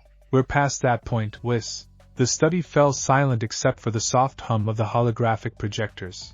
Whis stood perfectly still, running probability calculations on how this conversation might develop, what information he could safely share, how to navigate between Beerus's legitimate concern and the terrible knowledge he couldn't fully disclose. Beerus approached one of the displays, examining Goku's energy signature with the kind of attention he usually reserved for particularly excellent meals.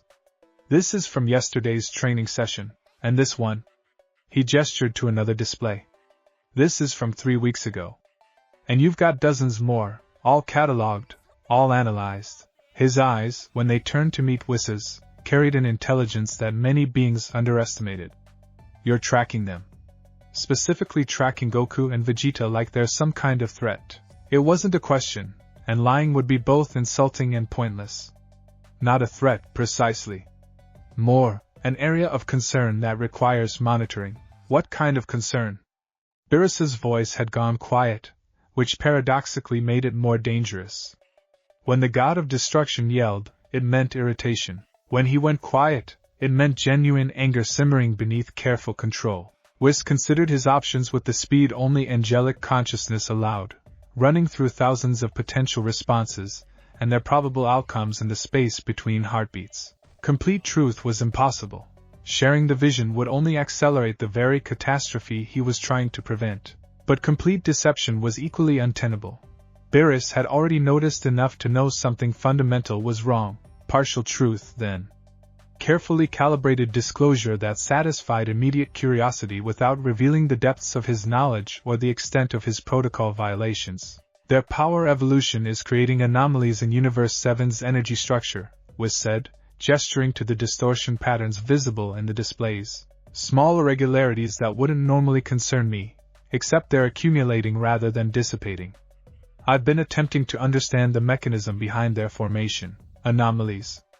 Beerus repeated the word like he was tasting it, testing its weight. The kind that threaten the universe, or the kind that are just interesting from an academic standpoint? I don't know yet. That's what the research is attempting to determine. It was perhaps the most honest thing Whis had said in days.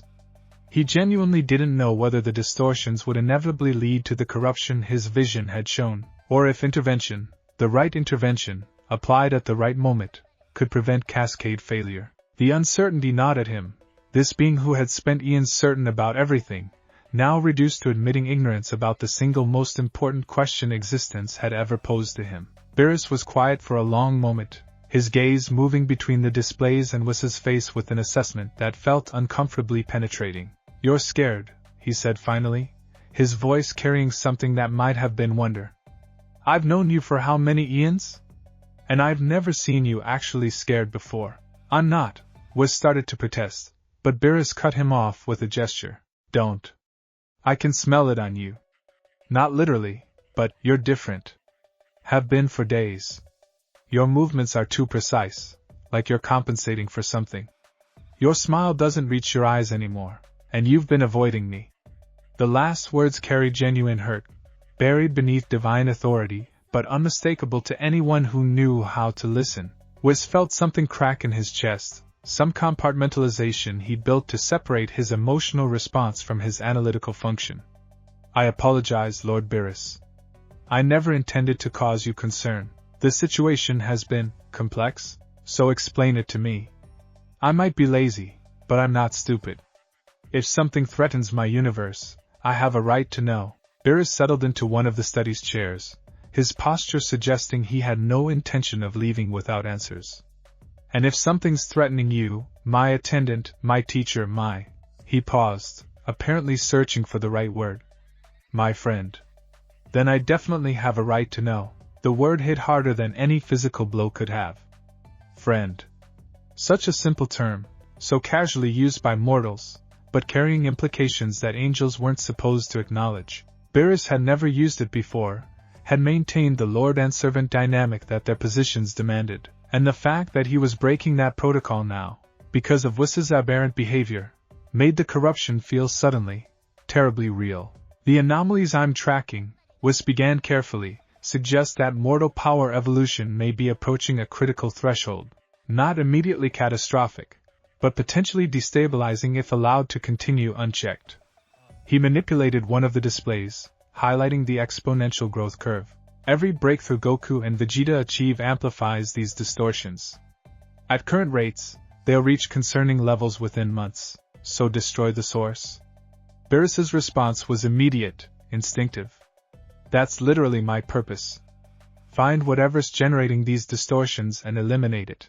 The source is woven throughout Universe 7's development, Whis said, echoing the partial explanation he'd constructed during his obsessive planning sessions. Destroying it would mean destroying much of what we've cultivated here. Every world touched by their influence, every being whose development has been affected by their presence. The cascading consequences would be. He paused, genuinely uncertain how to complete that sentence. Significant. More significant than universal destabilization? Potentially. The mathematics aren't clear yet.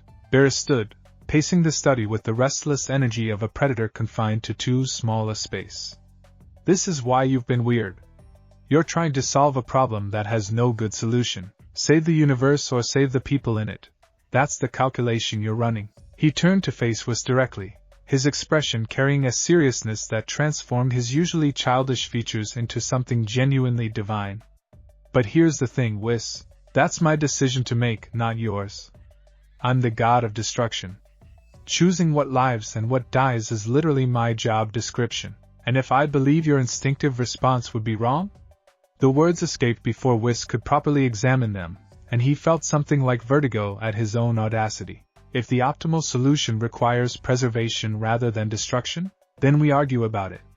Beerus said it like it was the most obvious thing in the universe.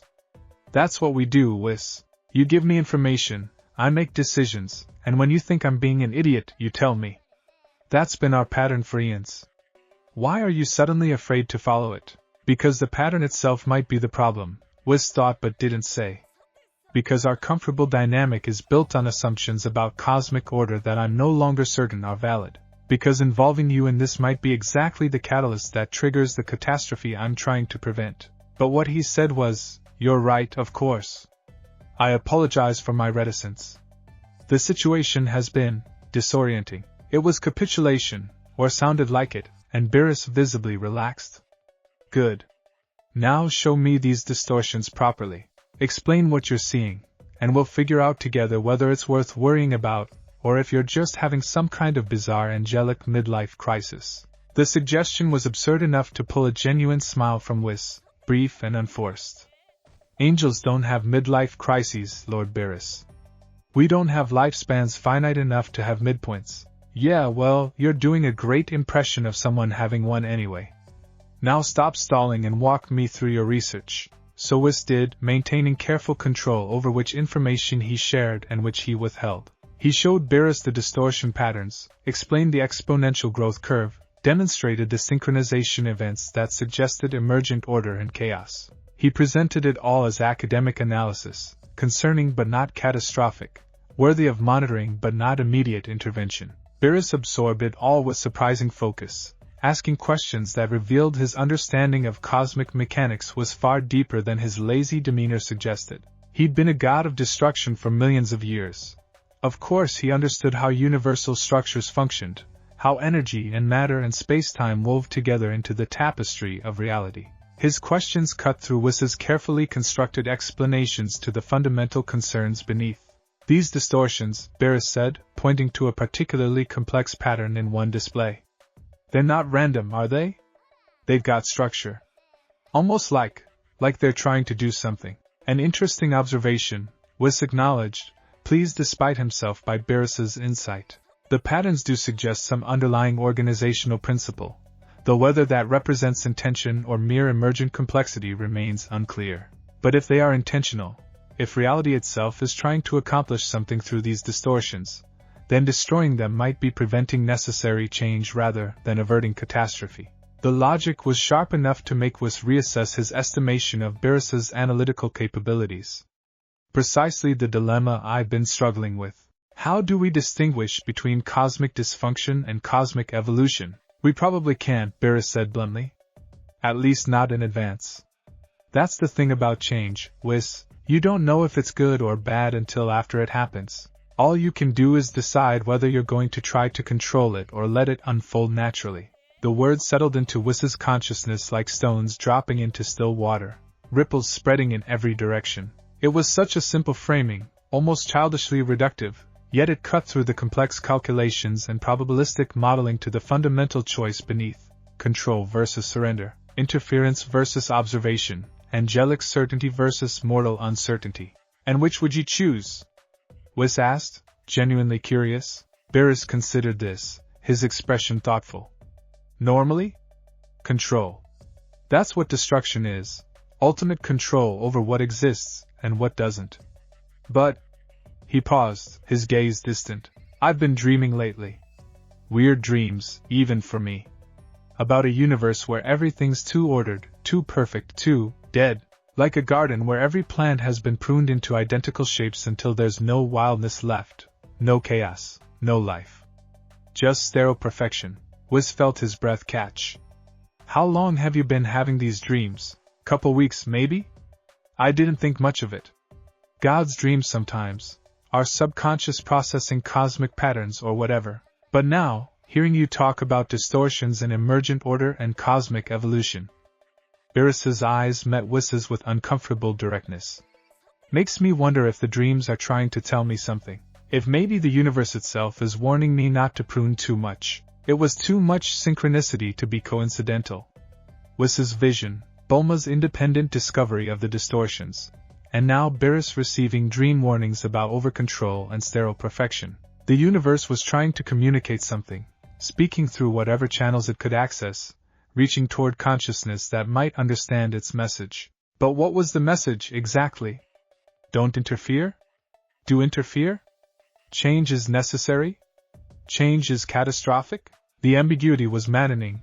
This cosmos that had always operated according to comprehensible laws suddenly behaving like a conscious entity with motivations Whis couldn't parse.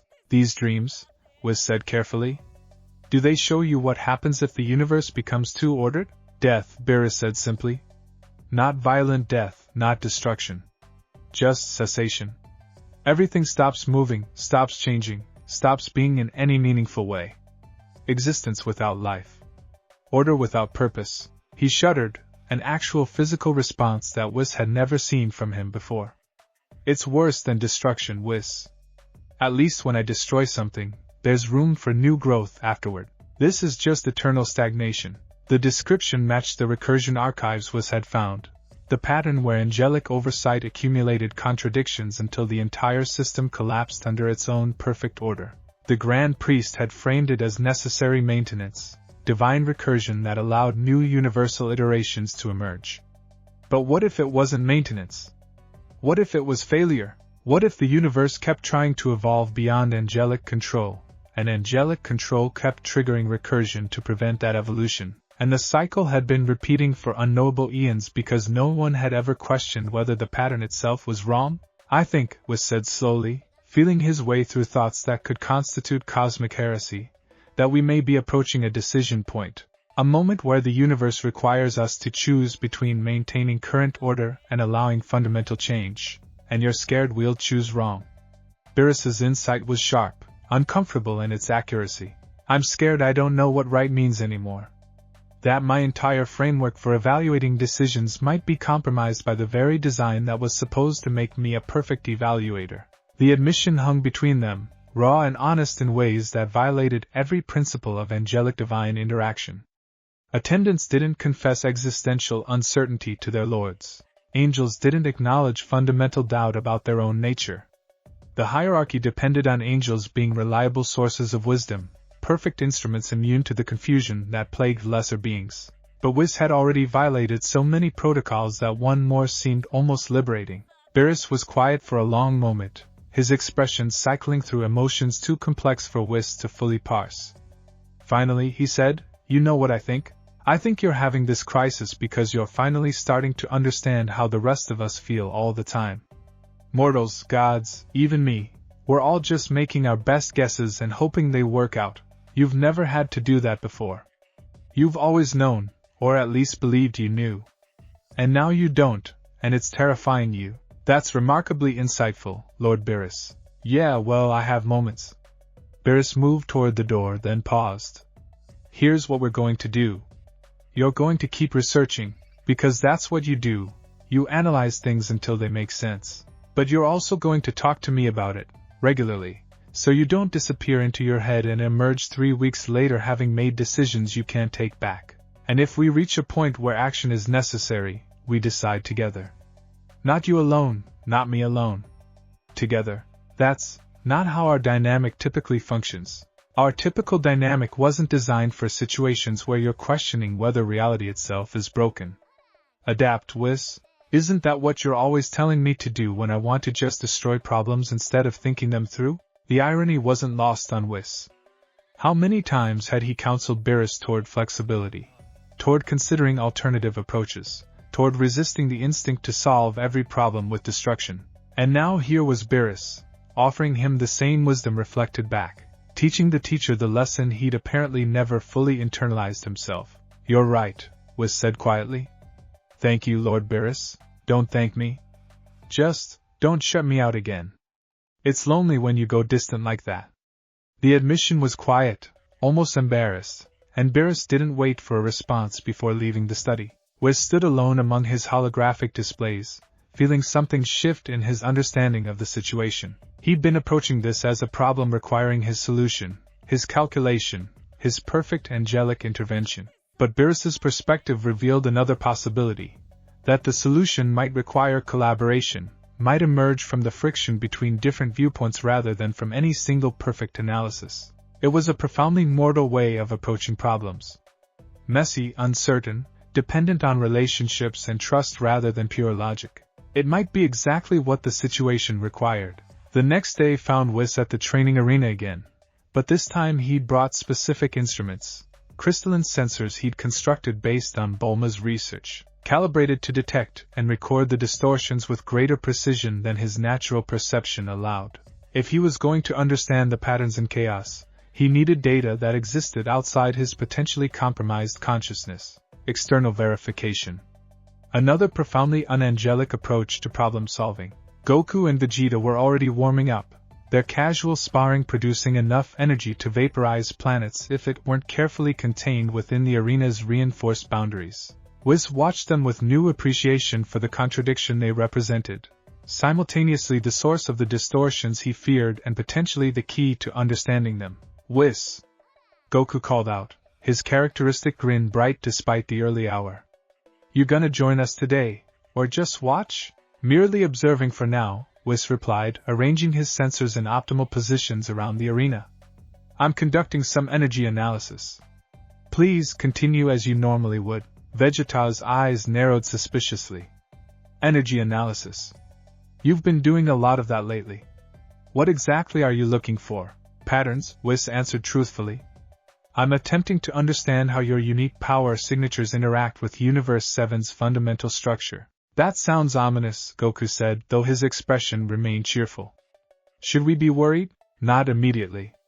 Think of it as routine maintenance, ensuring your extraordinary capabilities aren't causing unintended side effects." It was deflection wrapped in partial truth, and both Saiyans clearly recognized it as such. But they also recognized that Whis wouldn't share more unless he deemed it necessary, so they returned to their sparring without further protest. Whis activated the sensors and settled into observation mode, his consciousness splitting between watching the fight and monitoring the data streams flowing into his instruments. The distortions appeared immediately, just as they had in previous sessions, but now he could see them with unprecedented clarity. They were beautiful. The thought emerged unbidden, and Whis immediately questioned it. How could he find beauty in patterns that threatened cosmic stability? Yet he couldn't deny the aesthetic response the data provoked. The distortions weren't chaotic in the sense of being random. They were chaotic in the mathematical sense, following strange attractors and fractal geometries that suggested deep underlying order invisible to conventional analysis. Goku transformed into Ultra Instinct, and the distortions intensified immediately, spreading through the arena's space like frost patterns across glass. Whis zoomed his perception down to quantum scales, watching how the transformation affected reality's fundamental structure. The silver aura wasn't just energy. It was causality itself becoming flexible, responsive, almost liquid. Goku existed simultaneously across multiple probability states, his consciousness selecting optimal paths through quantum branching with instincts that should have required angelic-level awareness. It was remarkable. It was terrifying. It was evolution occurring at speeds that violated every theoretical model Whis had ever studied. Vegeta responded by channeling destruction energy, and the two power types collided in the space between the Saiyans. Whis expected annihilation. Ultra Instinct's perfect order meeting destruction's absolute negation should have produced catastrophic interference. Instead, the energies synchronized, finding harmonics that neither should have been capable of generating alone. The distortions crystallized into coherent patterns, just for an instant, and in that instant Whis saw something that made his hands go numb around his staff. Purpose. The distortions weren't random byproducts of mortal power evolution. They were doing something, achieving some function that his angelic perception couldn't properly categorize because it didn't fit any existing framework. They were rewriting small sections of reality's code, introducing variations that shouldn't exist, creating possibilities that violated conservation laws. They were generating genuine novelty in a cosmos that had been running on fixed parameters for eons. Whis' sensors captured everything, recording data that would take weeks to fully analyze. But even in the moment, watching the patterns form and dissolve and reform in the space between Goku and Vegeta, he understood something fundamental had shifted in his understanding. The distortions weren't signs of cosmic dysfunction. They were signs of cosmic function, just function that angelic design hadn't anticipated because angels had been created to maintain existing order, not recognize when existing order needed to evolve into something new. The vision's corruption wasn't inevitable. It was one possible outcome of rejecting the change the distortions represented. The universe trying to evolve, angelic oversight trying to prevent that evolution, the contradiction building until something broke catastrophically. But if he could understand the patterns, map their purpose, guide rather than suppress their development. Whis? You okay? Goku had stopped sparring, his ultra instinct fading as concern replaced combat focus. You look like you just saw a ghost or something. Not a ghost, Whis said, his voice distant even to his own ears. A possibility. Something I should have recognized much earlier. Vegeta landed beside Goku, his expression sharp with suspicion. What kind of possibility? And don't give us another vague non-answer. We're not children. Whis looked at them, these mortals who had achieved impossible things through sheer stubborn determination, who had broken through limitations that should have been absolute, who represented either cosmic catastrophe or cosmic salvation depending on perspectives he couldn't fully resolve. The kind that requires me to question everything I believed about how the universe functions, he admitted. The kind that suggests you two might be more important than anyone realizes, including yourselves. That's still pretty vague, Goku pointed out. I know. I apologize. But I'm still working through the implications myself. Whis began collecting his sensors, his mind already racing ahead to the analysis he needed to conduct. For now, simply continue as you have been. Train, grow, push your limits. But do so carefully. Your power affects more than just your immediate surroundings. You're asking us to be careful? Vegeta's tone carried genuine surprise. You, who've been encouraging us to push harder for years. I'm asking you to be conscious, Whis corrected. To recognize that your development is creating ripples throughout Universe 7's structure. Those ripples may be necessary, may even be beneficial, but they should be intentional rather than accidental. It was more honesty than he'd intended to share. But looking at their faces, Goku's open curiosity, Vegeta's calculating assessment, Whis recognized that they deserved truth, or at least as much truth as he could safely offer. They were stakeholders in whatever was unfolding, whether they understood the full scope or not. We'll be careful, Goku promised, his usual cheerfulness tempered by genuine seriousness. "Whatever's going on, Whis, we'll help however we can." "Yeah," Vegeta added grudgingly. "Even if you're being weird and cryptic about it." Whis felt that crack in his chest again, the place where perfect angelic composure was fragmenting under the pressure of genuine emotional connection.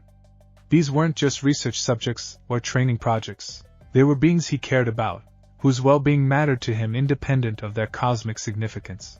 The corruption was already complete, he realized. Had been for years. He'd just been too committed to maintaining his self-image as a perfect angel to recognize it. "Thank you," he said simply, and meant it more than they could possibly understand. That night, alone in his study with the day's sensor data spread across multiple displays, Whis allowed himself to consider the full implications of what he'd discovered. The patterns weren't random. The distortions had purpose. The universe was trying to evolve, and Goku and Vegeta were its instruments. But evolution toward what? And at what cost? He manipulated the data, searching for clues about the direction the changes were trending. The patterns suggested increasing complexity, greater integration between different types of energy, new possibilities emerging from old structures. It looked like growth, actual cosmic growth, the universe expanding not just spatially but conceptually, developing capabilities that hadn't existed in previous iterations. If he was right, and his analysis suggested he was, then preventing the distortions would be preventing necessary evolution. But allowing them to continue unchecked might trigger the catastrophic cascade his vision had shown, the corruption that emerged when change occurred too rapidly for cosmic structures to adapt. The optimal path, if one existed, lay somewhere between suppression and surrender. Guided evolution. Conscious transformation. The universe growing towards something new with enough angelic oversight to prevent catastrophic failure, but not so much that growth became impossible. It was threading a needle while blindfolded. One mistake in either direction would be fatal. Whis pulled up his calculations from earlier sessions, the probability models he'd built around various intervention scenarios. Then he did something he'd never done before. He deliberately introduced uncertainty into the models. Random variables representing factors his angelic design couldn't account for. Mortal creativity, emergent phenomena, the possibility that beings might choose actions his perfect logic predicted were suboptimal, but which produced better outcomes anyway. The models became messy immediately, their clean probability curves fragmenting into complex possibility spaces. But they also became more accurate, matching observed reality with precision that his previous perfect calculations had never achieved. Imperfection producing better results than perfection. The contradiction would have been amusing if it weren't so fundamentally disturbing. His staff pulsed beside him, its rhythm finally synchronizing with his emotional state rather than maintaining the perfect angelic baseline. The instrument had evolved alongside him, adapting to his changes, becoming something other than what it had been designed to be. Whis picked it up, feeling its familiar weight, and wondered if this was what growth felt like.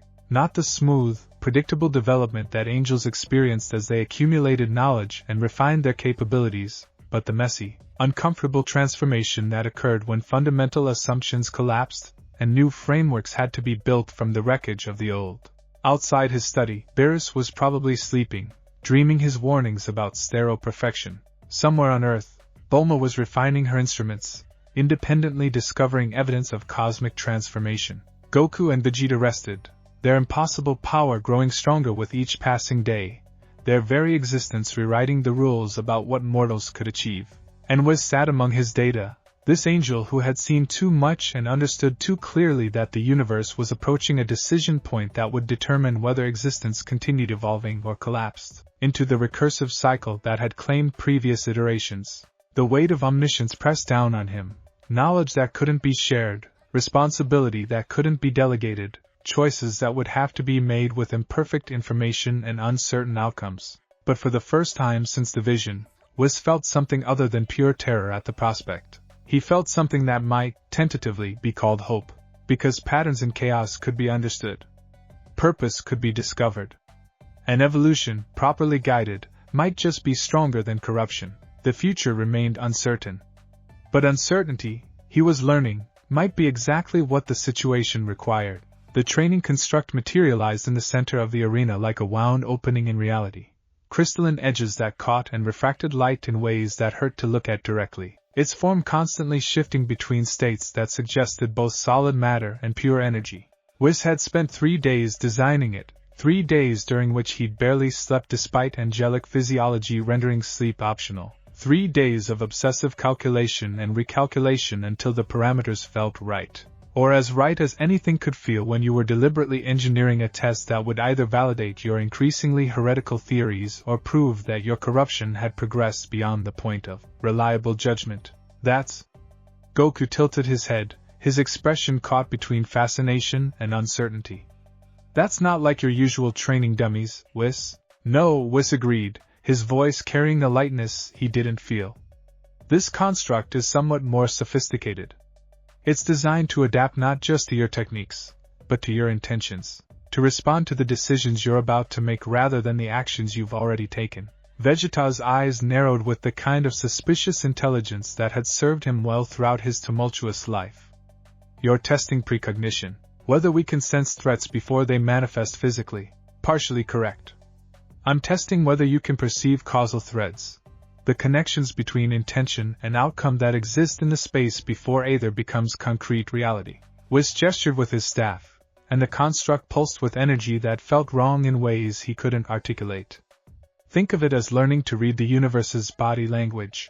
Gohan had arrived earlier that morning, summoned under the pretense of advanced training that might prove useful for protecting Earth. He stood slightly apart from Goku and Vegeta, his scholar's mind clearly working through the implications of what Whis had just described. The half-Saiyan had always possessed an analytical approach to combat that complemented his raw power, a hybrid perspective that combined his father's instincts with his mother's rigorous intellectualism. It was precisely that hybrid nature that made him essential for this experiment. Causal threads, Gohan repeated, his voice thoughtful.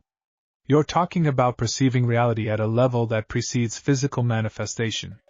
That should be impossible without divine consciousness. Should be, Whis agreed, and left the implication hanging in the air like smoke. The construct shifted, its crystalline structure reorganizing into something that approximated humanoid form while remaining fundamentally alien. Whis had coated it with fragments of his own angelic perception, teaching it to see the way he saw, to process causality at speeds that made mortal thought seem glacial by comparison.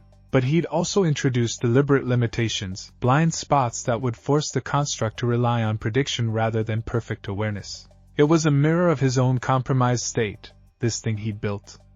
Perfect enough to be dangerous, flawed enough to be defeated, existing in the uncomfortable space between what should be and what actually was. The exercise is straightforward, Whis continued, his hands clasped behind his back in a posture of instructional detachment that felt increasingly like performance. The 3 of you will engage the construct simultaneously. It will adapt to your techniques, learn your patterns, and attempt to counter everything you do. Your objective is not necessarily to defeat it, but to perceive the mechanisms of its adaptation before they occur. Before they occur, Vegeta echoed, his tone making it clear he understood this was something beyond normal combat prediction. You want us to see the future. I want you to see the present with sufficient clarity that the immediate future becomes self-evident. There's a difference, subtle but crucial. Whis activated the construct fully, and its energy signature bloomed into something that made the arena's reinforced boundaries strain. Begin when ready. Goku moved first, as he always did, launching himself at the construct with the kind of straightforward aggression that had defined his combat approach for decades. The construct responded perfectly, shifting its crystalline structure to deflect the punch with minimal energy expenditure. Goku adapted immediately, flowing into a combination attack that should have been unpredictable in its improvisation. The construct countered it anyway, its movements synchronized with Goku's intentions in ways that suggested it was reading his mind, which, in a sense, it was. Whis had designed it to perceive the micro-expressions of key manipulation that preceded conscious technique deployment, the subtle energy fluctuations that betrayed intention before action. It was reacting not to what Goku did but to what he was about to do, existing in that fractional second gap between decision and execution. Vegeta engaged from a different angle, his approach more calculated, attempting to overwhelm the construct with destruction energy that should have been impossible to counter. The purple-black flames ate at the space around his attacks, erasing the construct's defensive options through sheer ontological negation. The construct adapted by not being where the destruction energy struck, its crystalline form fragmenting into smaller units that reassembled beyond the attack's range. It wasn't dodging in the conventional sense. It was predicting the spatial coordinates where destruction would manifest, and ensuring no part of itself occupied those coordinates when erasure occurred. Gohan circled, analyzing, his eyes tracking patterns that the others were too engaged in combat to consciously process. Whis watched him specifically, noting the way the half-Saiyon's energy signature fluctuated as his analytical mind worked through the problem. There, that spike of realization, the moment when intellectual understanding began translating into intuitive perception. "It's not reading our movements," Gohan said, his voice carrying the certainty of solved equations. "It's reading the causal structure that precedes movement. The way energy flows through our bodies before we channel it into techniques." "Correct," Whis confirmed, pleased despite the circumstances. "And how might one counter such perception?" "By disrupting the causal structure itself. By introducing randomness that the construct can't predict because it doesn't follow conventional energy patterns." It was the right answer, but not the complete answer. Whis needed to see if Gohan could take the next logical step. If mortal intelligence could bridge the gap between understanding a problem theoretically and implementing solutions that required quasi-divine perception. Goku transformed into Ultra Instinct without conscious decision, the silver aura erupting around him with the kind of instinctive response that suggested his body had recognized the need before his mind caught up. The transformation changed everything about how he interacted with the construct. Suddenly he wasn't reacting to its adaptations but moving through causal space in ways that made prediction impossible. Because he wasn't thinking, wasn't planning, was simply being in the optimal position for each moment, as that moment arrived. The construct struggled immediately, its adaptation protocols failing to account for an opponent who existed partially outside normal causality. It tried to predict Goku's intentions, but Ultra Instinct had no intentions, only perfect response to present conditions, moment by moment, with no forward planning for the construct to perceive and counter. Whis' instruments captured everything, recording the exchange with precision that would have seemed obsessive if anyone had been monitoring his monitoring. He watched the way Goku's energy signature created those now familiar distortions in reality's fabric, the microscopic tears in causality that healed almost instantly but left traces, echoes, suggestions that something fundamental was being rewritten. The construct's crystalline structure began developing similar distortions where it interacted with Goku's attacks. Not intentionally, Whis hadn't programmed it to replicate the effect, but as an emergent property of engaging with energy that operated at quasi-divine frequencies. Reality itself was adapting, learning from the example Goku provided, incorporating those lessons into its own structure. It was exactly what Whis had feared, and exactly what he'd hoped to see. Vegeta noticed the change and adjusted his approach immediately, channeling destruction energy not at the construct itself but at the space around it, creating zones where the fabric of reality became unstable. The construct fragmented further in response, its crystalline units becoming so small they approached quantum scales, existing as probability clouds rather than concrete positions.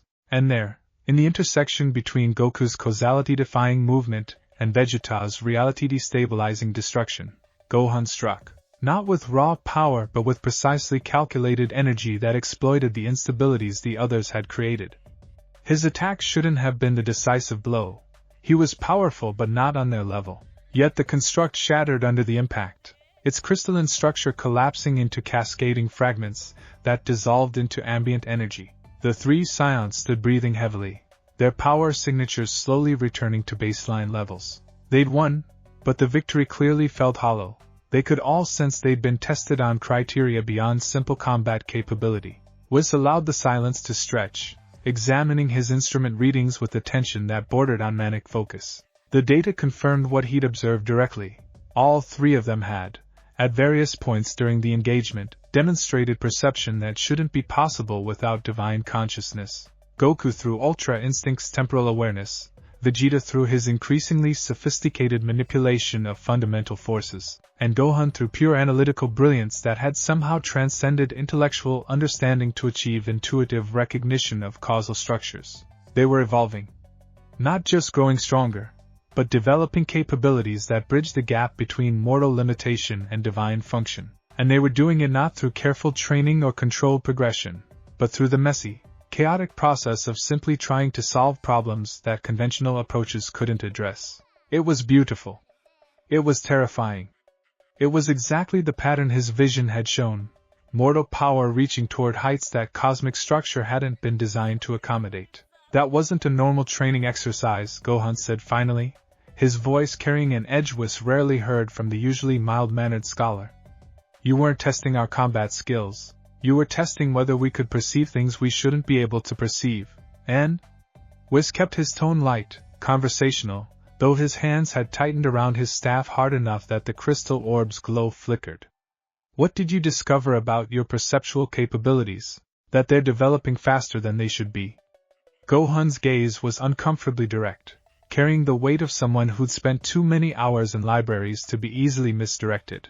Dad's ultra instinct is supposed to be pure reaction, but during that fight, I saw him moving before the construct adapted, not reacting to its changes but anticipating them at a level that requires conscious precognition.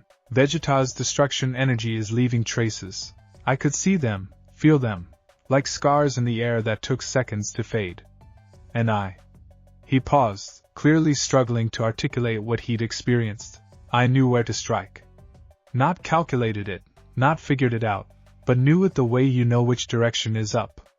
Absolute certainty without conscious reasoning. Goku was frowning, his usually cheerful expression troubled by something he couldn't quite articulate. It felt wrong, he said quietly. Not bad, just too easy?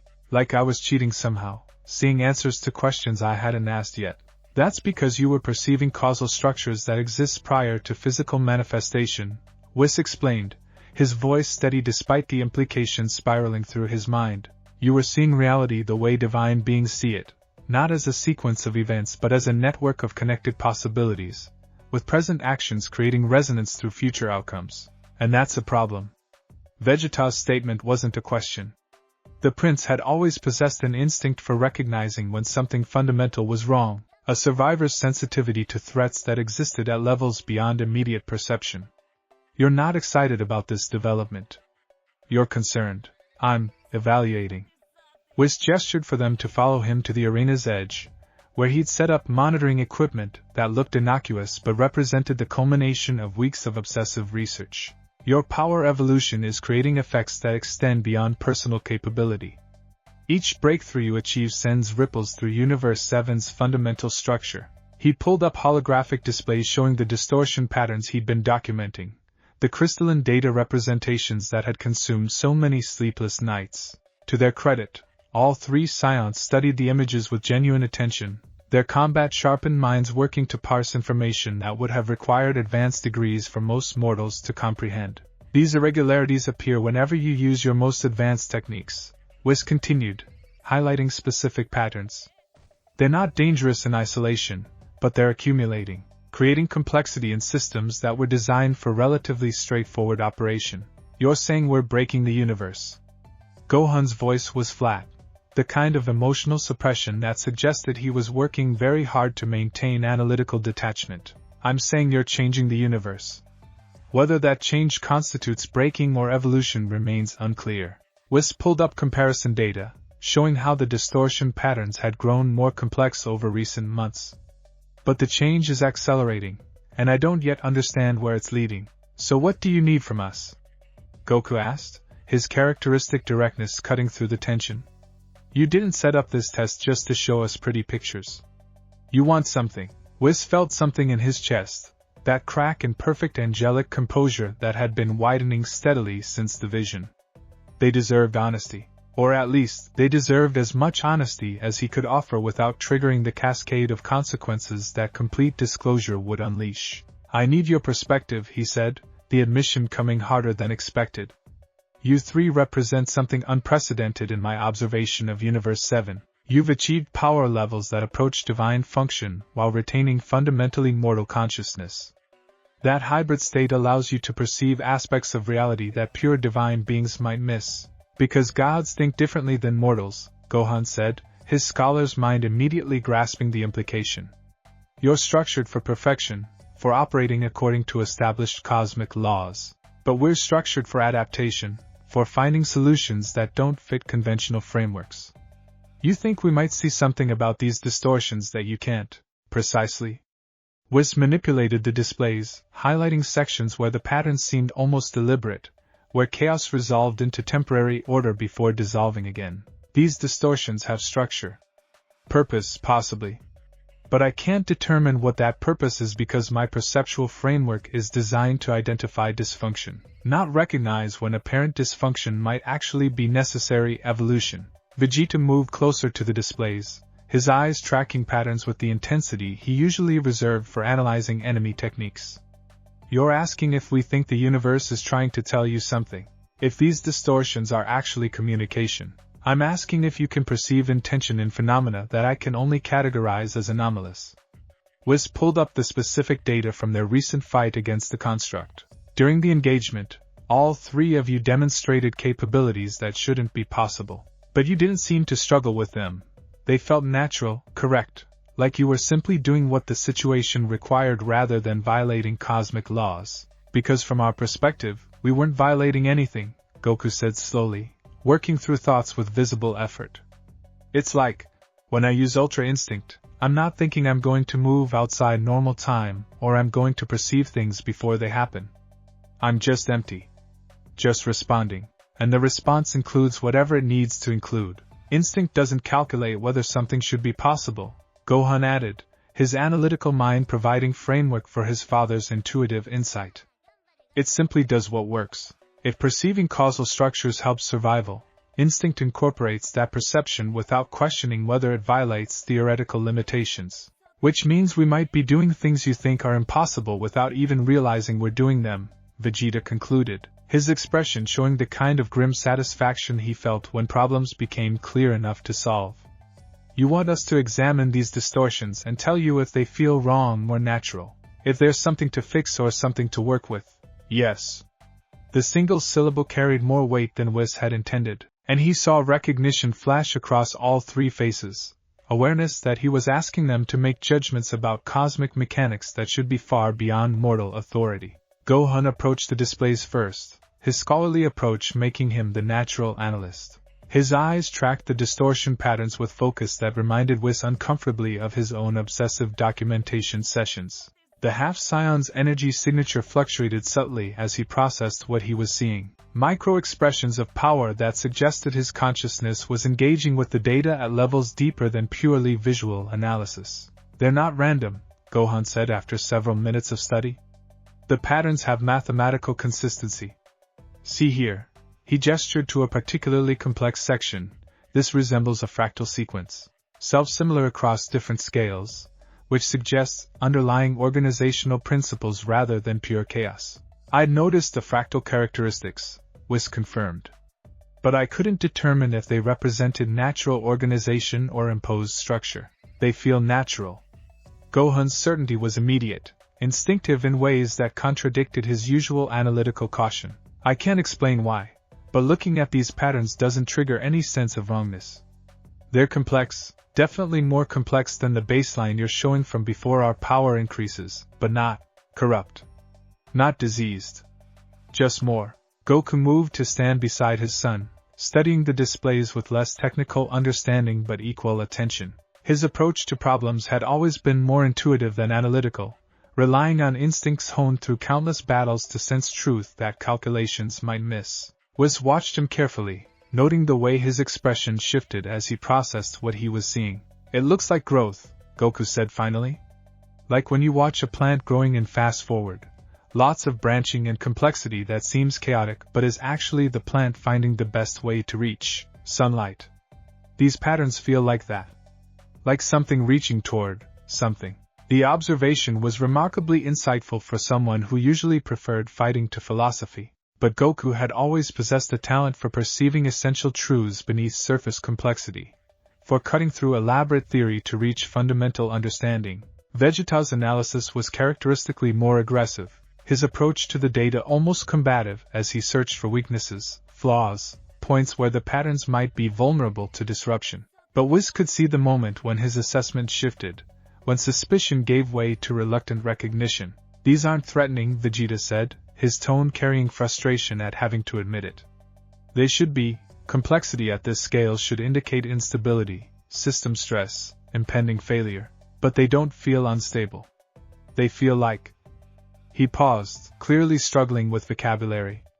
Like potential. Like the universe is pregnant with something new, and these patterns are contractions preparing for birth. The metaphor was unexpectedly poetic for someone who usually expressed himself through violence and pride. But it was also disturbingly accurate, matching Whis' own half-formed theories about what the distortions might represent. So your consensus is that these phenomena are natural rather than pathological, Whis summarized, working to keep his voice neutral despite the implications churning through his consciousness. That they represent evolution rather than corruption. From our perspective, yeah?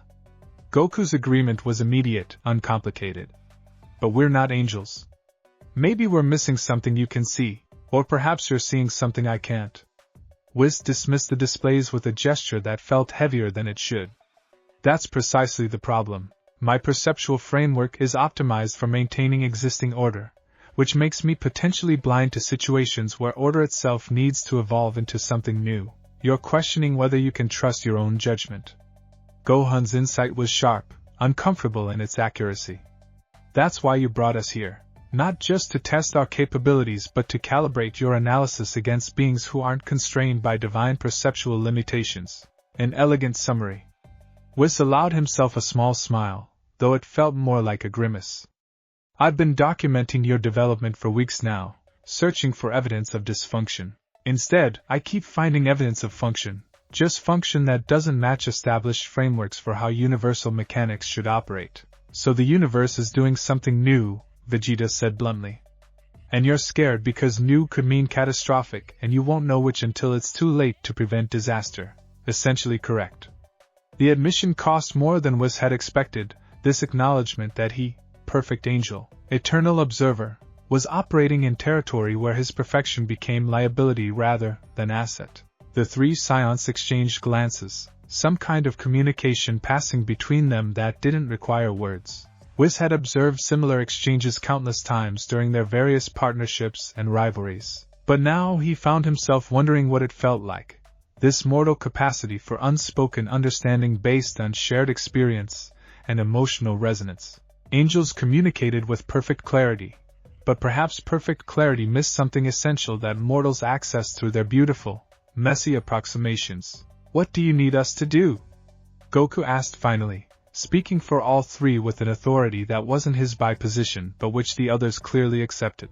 Because if the universe is trying something new and you can't tell if it's safe, then having us around as, what, canaries in the coal mine? That seems useful. Canaries, Whis repeated, the metaphor striking him with unexpected force. Beings whose different physiology makes them sensitive to dangers that others can't detect until too late. Except in this case, we might be sensitive to opportunities that divine physiology can't recognize as opportunities, Gohan clarified. Our mortal perspective might let us see positive potential in changes that look catastrophic from an angelic viewpoint. Or you might be walking cheerfully toward disaster while I watch helplessly, my warnings dismissed as divine overcaution. Whis felt the weight of the problem pressing down with renewed intensity. That's the fundamental uncertainty. I can't determine if your instinctive assessment that these changes feel natural is accurate perception or comfortable rationalization, just as I can't determine if my concern about them represents legitimate threat detection or pathological resistance to necessary change. So we're all flying blind, Vegeta summarized. Perfect. My favorite kind of problem. Despite everything, Whis felt a smile tugging at his lips, genuine amusement at the prince's sardonic response to existential uncertainty. It was such a mortal thing, finding humor in situations where humor had no logical place. Angels didn't joke about cosmic instability. They analyzed it with appropriate seriousness until solutions emerged. But perhaps appropriate seriousness was itself part of the problem. Perhaps the rigid frameworks that made angels perfect administrators also made them vulnerable to exactly the kind of systematic blindness he was now experiencing. I propose a collaboration, Whis said, the words feeling simultaneously natural and heretical. You three continue your training, your power development, your evolution toward whatever you're becoming, but you do so consciously, with awareness that your growth affects more than just personal capability. And you share your perceptions with me, not just combat data but experiential information. what these transformations feel like, whether changes seem natural or forced, any instincts about direction or purpose. You want us to be your eyes, Gohan said, understanding immediately. Supplementing divine perception with mortal experience. More than that. I want you to be checks against my potential corruption. The admission hung in the air like ozone before lightning. If my perceptual framework has been compromised, if years of observation have created systematic blindness to certain categories of truth, then your uncorrupted perspective might be the only reliable verification I have access to. That's a lot of responsibility to put on beings you consider fundamentally limited, Vegeta observed, his tone making it unclear whether he felt honored or insulted by the implication. You're limited in some ways, certainly. Your lifespans are finite, your power has theoretical ceilings, your understanding of cosmic mechanics remains incomplete. Whis met each of their gazes in turn, allowing them to see the uncertainty he usually hid behind pleasant smiles and perfect composure. But you're unlimited in ways that matter for this situation. Your consciousness isn't constrained by eons of protocol. Your instincts haven't been trained away from recognizing impossible solutions. You can perceive potential in situations where I can only see violation of established order. Because we're used to being the violation, Goku said, his characteristic grin breaking through despite the serious context. We've been breaking rules and exceeding limits our whole lives. It's kind of our thing. Precisely. Which makes you either perfectly suited to recognize necessary evolution or perfectly inclined to mistake catastrophic dysfunction for creative breakthrough.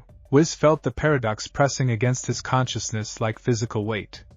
I can't determine which, but I can observe, document, and hope that between divine analysis and mortal instinct, we might triangulate something approaching truth. This is insane, Vegeta said flatly. You're an angel.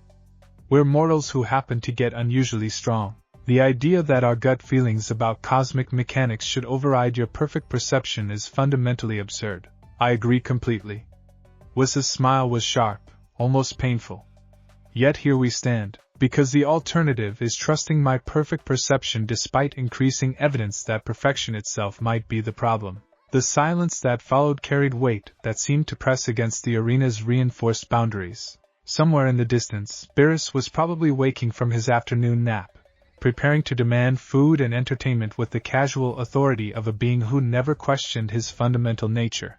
The god of destruction's simple certainty about his purpose, destroy what needs destroying, nap when convenient, seemed suddenly enviable in ways that made Whis' chest ache. We'll do it, Gohan said finally, his voice carrying the quiet certainty of someone who'd worked through a complex equation and found it balanced. Not because we think we're right and you're wrong, but because multiple perspectives on an uncertain situation seem more reliable than any single viewpoint, no matter how perfect that viewpoint is supposed to be.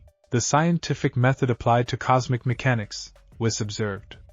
I approve, though I suspect the Grand Priest would find the approach alarmingly mortal in its assumptions about the fallibility of divine judgment. Then maybe don't mention it to the Grand Priest, Goku suggested with the kind of practical wisdom that sometimes emerged from his simple approach to problems. Sound advice. Whis began deactivating his monitoring equipment, his movements precise despite the exhaustion pressing at the edges of his consciousness. For now, simply continue as you have been. Train, grow, push your limits. But pay attention to how that growth feels, whether you're forcing it or flowing with it, whether breakthroughs seem natural or artificial. And if we sense something wrong? Vegeta asked. If our instincts start screaming danger rather than opportunity, then tell me immediately. Multiple viewpoints only function if all parties share information honestly. Whis felt the irony of that statement. He who was withholding the vision, the recursion archives, the full scope of his fears, but pushed it aside. Complete disclosure would cause more problems than partial transparency, at least for now. We're mapping unknown territory together. Honesty is the minimum requirement for survival. They accepted this with nods that suggested understanding, though whether they truly grasped the stakes remained unclear. How could they, when Whis himself didn't fully comprehend the implications of what they were attempting? They were feeling their way through darkness that even angelic omniscience couldn't fully illuminate, hoping that mortal instinct and divine analysis together might reveal paths that neither could find alone. It was desperate. It was unprecedented. It was possibly the only approach that had any chance of working. Later that evening, after the Science had departed and Whis had fulfilled his duties to Beerus with the kind of mechanical precision that suggested his mind was elsewhere, he found himself in his study again. The familiar space had become both sanctuary and prison, the place where he confronted truths too dangerous to acknowledge elsewhere. He pulled up the session's data, examining it with attention that bordered on obsessive.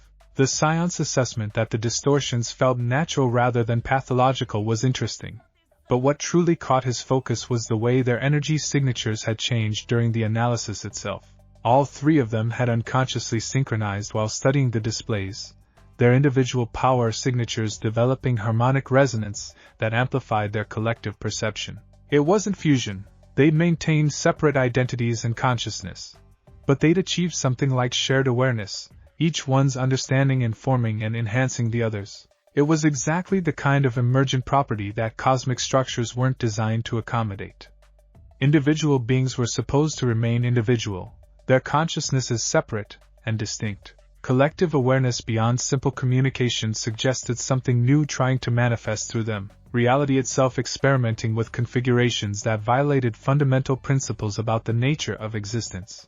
Whis zoomed in on the moment of peak synchronization, examining the distortion patterns that had formed in the space between the three Scions. The fractals Gohan had identified were there, but also something else, an underlying structure that looked almost like language, not words, exactly, but information encoded in the relationships between energy signatures, meaning emerging from pattern rather than symbol. His hands trembled as he processed the implications. The distortions weren't just phenomena to be analyzed. They were communication. The universe attempting to convey something through the only language it had available, the structure of existence itself, written in equations of energy and causality. But communication required both sender and receiver. Who was the universe trying to talk to? The Science, whose evolution was generating the distortions. Angels, whose role was maintaining cosmic order, or something else entirely, some category of consciousness that didn't yet exist but which the distortions were attempting to create? Whis thought of Goku's observation, like a plant growing towards sunlight. What if the distortions represented exactly that? Reality reaching towards something it sensed but couldn't yet grasp. Evolution driven not by random mutation but by direction, purpose, intention operating at scales that made individual consciousness seem microscopic by comparison? The vision had shown him corruption, divine energy twisted into cancerous wrongness. But what if that corruption was simply what evolution looked like when forced through frameworks designed to prevent exactly that kind of change? What if his terror wasn't response to genuine threat but to recognition that his fundamental purpose, maintaining cosmic order, might be in direct conflict with cosmic survival? Angels were designed to preserve. But if preservation meant stagnation, if perfect order inevitably calcified into death, then angels were instruments of slow extinction dressed in robes of eternal stability. The thought was heresy on a level that made his earlier protocol violations seem trivial by comparison. Yet he couldn't dismiss it, couldn't unknow what the data suggested, couldn't unsee the pattern emerging from all his obsessive documentation. The universe was trying to grow. Angels were trying to keep it perfectly pruned, and the contradiction had been building for eons, accumulating like pressure behind a dam, until beings like Goku and Vegeta had achieved enough power to crack that dam and let growth flood through whether angels approved or not. Whis' staff pulsed beside him, its rhythm erratic in ways that matched his spiraling thoughts. The instrument had been his constant companion for longer than most civilizations had existed, yet now it felt almost alien, a tool designed for purposes he was beginning to question, wielded by hands that were no longer certain what they were supposed to be building. He thought about the Scion's willingness to help, their uncomplicated acceptance of responsibility that should have terrified them. They were going to serve as his verification system, his check against divine corruption, his mortal anchors in situations where perfect angelic perception became liability. It was insane. Beerus had been right about that. The idea that mortal instinct could supplement angelic analysis was fundamentally absurd from every conventional perspective, but conventions were exactly what the situation required them to transcend. Rules were what had created the problem. Protocol was the cage that made necessary change look like catastrophic failure. Outside his study, Universe 7 continued its ancient dance, stars burning through their fuel cycles, planets cooling into dead stone, life emerging and extinguishing in patterns that had repeated for eons. The cosmic machinery functioned with perfect precision, every component operating exactly as designed. And somewhere in that perfect machinery, cracks were forming. Small at first, barely visible even to angelic perception, but growing steadily as mortal power pushed against limitations that were supposed to be absolute. The distortions were real. The danger was real. But so was the opportunity, if they could navigate the space between preservation and transformation without triggering the cascade that would destroy everything. Whis sat alone in his study, surrounded by data that proved nothing except that certainty itself had become suspect, and felt the weight of the mortal question pressing down. What if the beings you were designed to guide knew something you didn't? What if their beautiful, flawed, impossible achieving consciousness was exactly what the universe needed? What if your perfection was the problem, and their chaos was the solution? The questions had no answers. Only implications that spiraled outward like the fractal patterns in his displays, self-similar across every scale, suggesting organization that his perfect mind couldn't quite parse. Tomorrow he would continue monitoring, would document the Saiyan's development with meticulous precision, would maintain his duties to Beerus while internally questioning everything those duties were meant to preserve. But tonight, alone in darkness broken only by holographic light, Whis allowed himself to wonder if the mortal question wasn't really a question at all. Perhaps it was an answer, written in language he was only now learning to read.